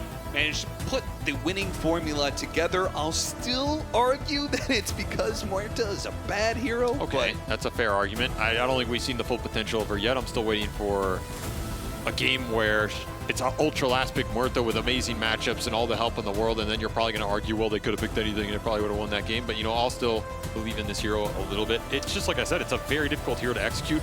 So when all the execution doesn't go your way, it looks really flat. Like, it just falls amazingly hard. It's not a normal carry. It doesn't have normal carry things going for it. So you really need to help it out. And it's a good point. A lot of carries, I feel like what you want out of them is consistency, right? You want a guaranteed output out of your carry. And Muerta is a hero with incredibly low floors. Yeah, it's one of the things that causes a lot of these big cooldown carries to go in and out of the metas a lot. You look at things like Terrorblade. There's metas, Terrorblade's #1 pick hero. There's been metas where he isn't picked at all. Yeah. Spectre. I mean, where's Spectre right now, right? There's a reason people don't want to play that hero. It's not that the hero can't do what it's good at. It's that you have this mega ult cooldown where how do you be useful in the downtime? Muerta suffers from this on a smaller cooldown scale, but a larger downtime in the fight, where once your ult ends, 6, 7, 8 seconds is not a lot in professional Dota. That could be a single 4-staff or Glimmer. Yeah. And you're just gone. PSG.LGD, they do manage to put together some good plays, and I think importantly, they managed to go through New instead of Nothing to Say for a lot of it. But we do have Quest on the main stage here for an interview. Tsunami's ready to go. That's right, I'm standing by with a TA2000 of Quest, who had a hell of a performance overall in this match. And it was playing some heroes that we don't see from you very often. Gyrocopter and Muerta. Were you guys just experimenting because you guys were already qualified for the upper bracket? Мы были уверены в Гирокоптере, но мы решили попробовать Мерту, потому что мы с ними играли кланвары, и у нас неплохо получалось, мы просто решили попробовать. Ну, оказалось, что это плохая игра для Мерты просто. We were really very confident with our heroes, and also we did practice with them in our scrims. So like we tried Muerta, but it didn't work out unfortunately. سألنا اللاعب تي اي 2000 في بعد مباراتهم الأولى بعد ما قدروا يفوزونها عن وش كانت فكرتهم يوم انهم يجربون جايرو وايضا مورتا في اول مرة يلعبون فيها في تاريخ اللاعب هذا. كان الجواب فقط انه احنا جدا واثقين من الهيرو بول حقنا ولا عندنا اي مشكلة ان نلعب اي شيء جديد، فكانوا فقط انهم يبون يجربون ايش ممكن يسوون بما انهم هم اصلا ضامنين التأهل. In addition to getting a new offlaner, you guys also got a new coach recently. How has that change been working out for your team? Думаю, это идет нам на пользу, мы прогрессируем быстрее, что ж, время покажет, так сразу сложно сказать. I think it's very good for us. We a bit changed. We started progressing very fast compared to it was before. So right now we will see in near future what's going to be. And one quick follow-up, how did you find your new coach? Это мой старый знакомый, мы с ним много работали в прошлом, и его пригласили сюда. Naive says that it's his old friend, so he just invited him because he worked with him before.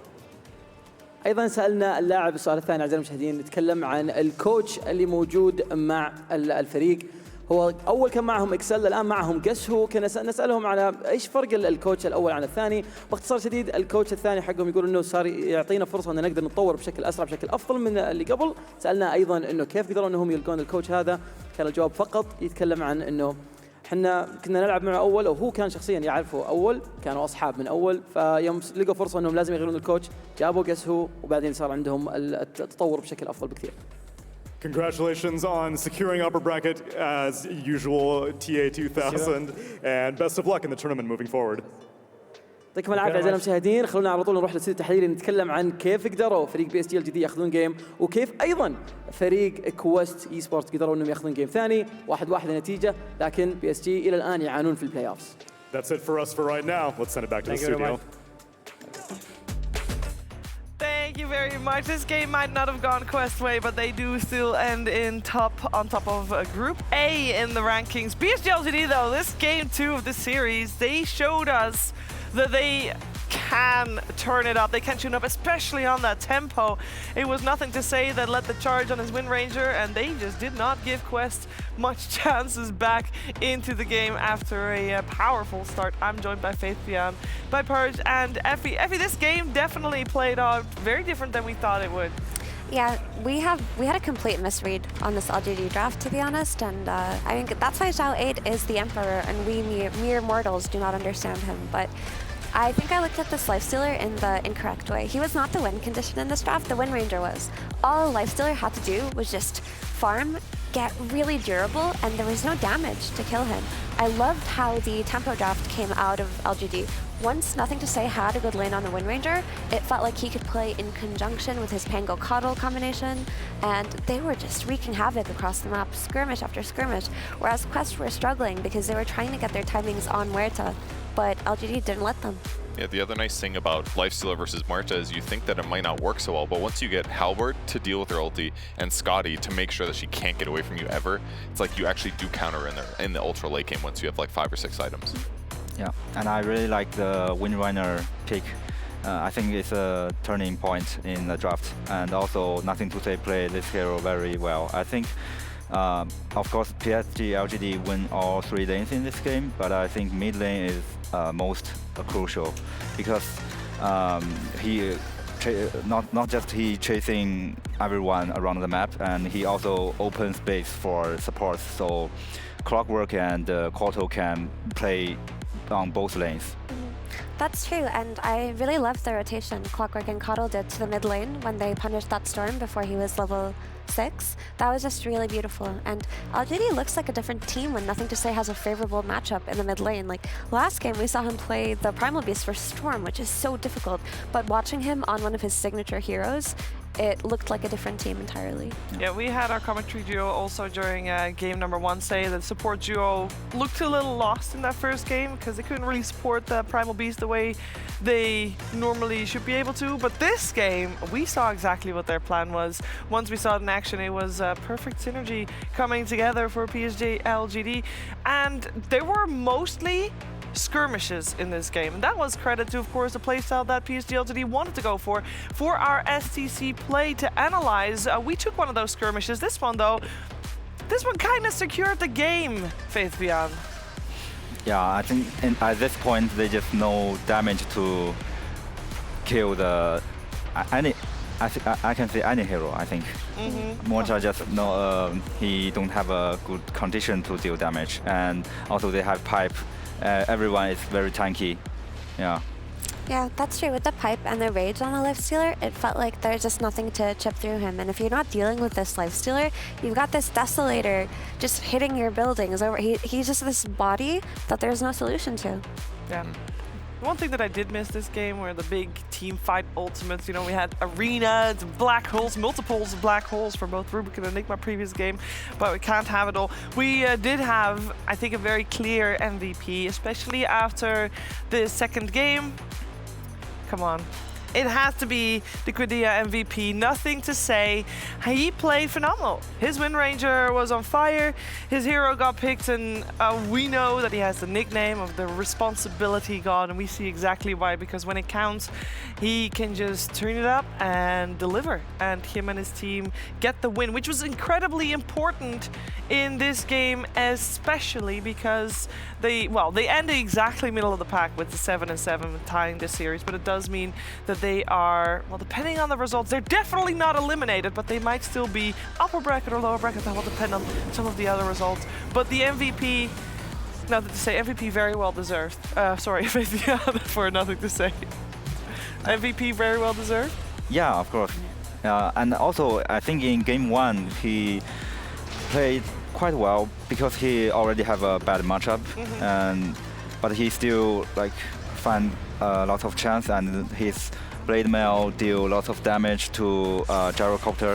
I think he played very well on both games. Yeah. Yeah, he really did. We can see him. He's just running over Quest.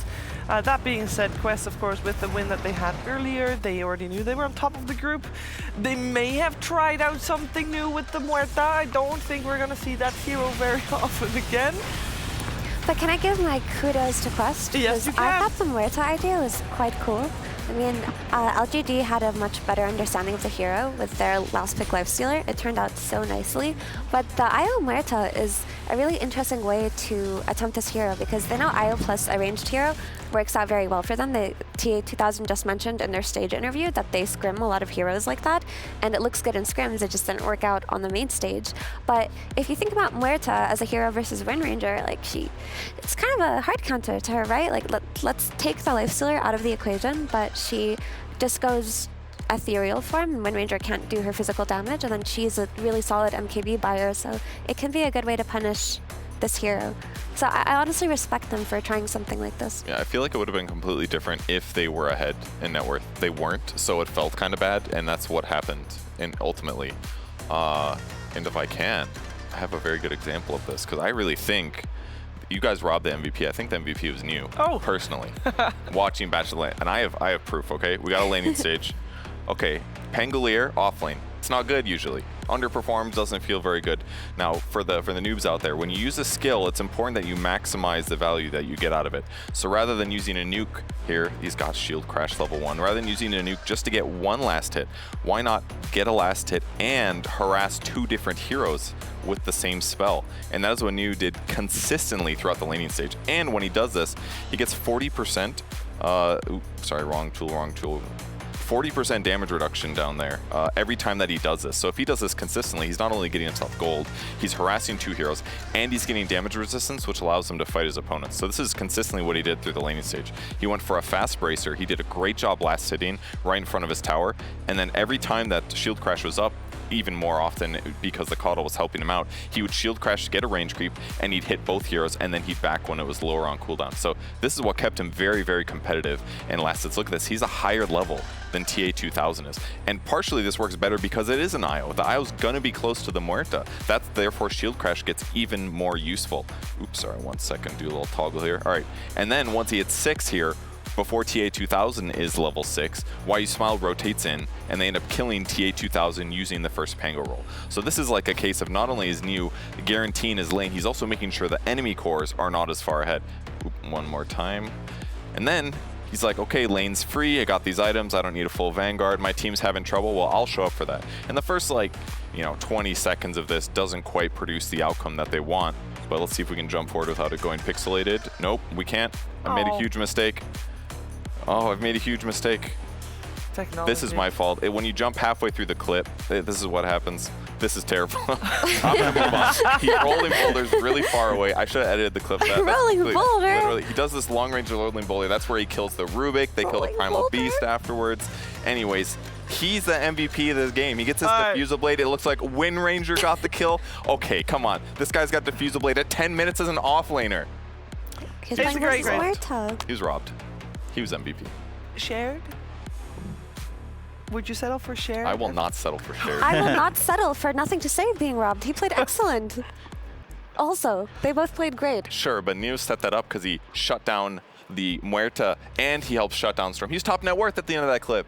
He played very well. He played very well, and to be honest, Neo gets, we criticize him extra because he is the new kid on the block, no pun intended.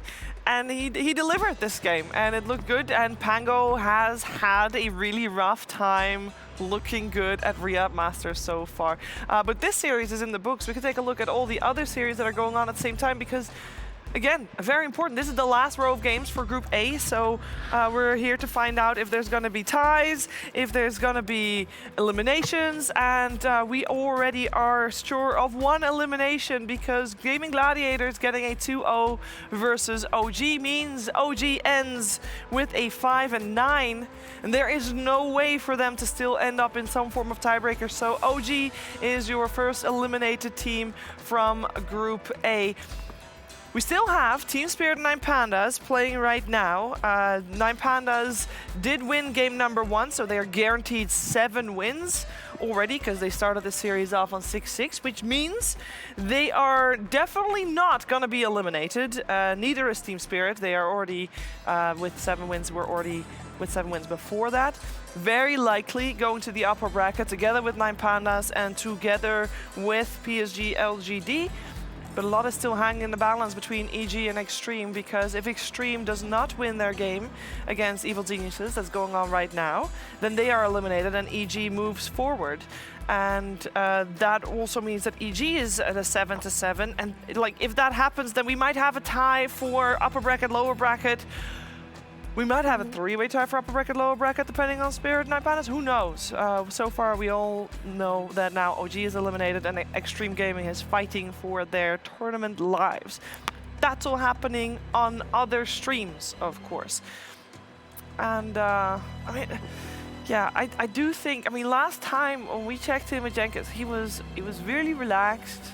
And I thought everybody was going to be, you know, on the edge of their seat because these games are so tense, because there's so much on the line. But now I don't want to get my hopes up to see what kind of situation he's in, so we're just going to find out what he's doing.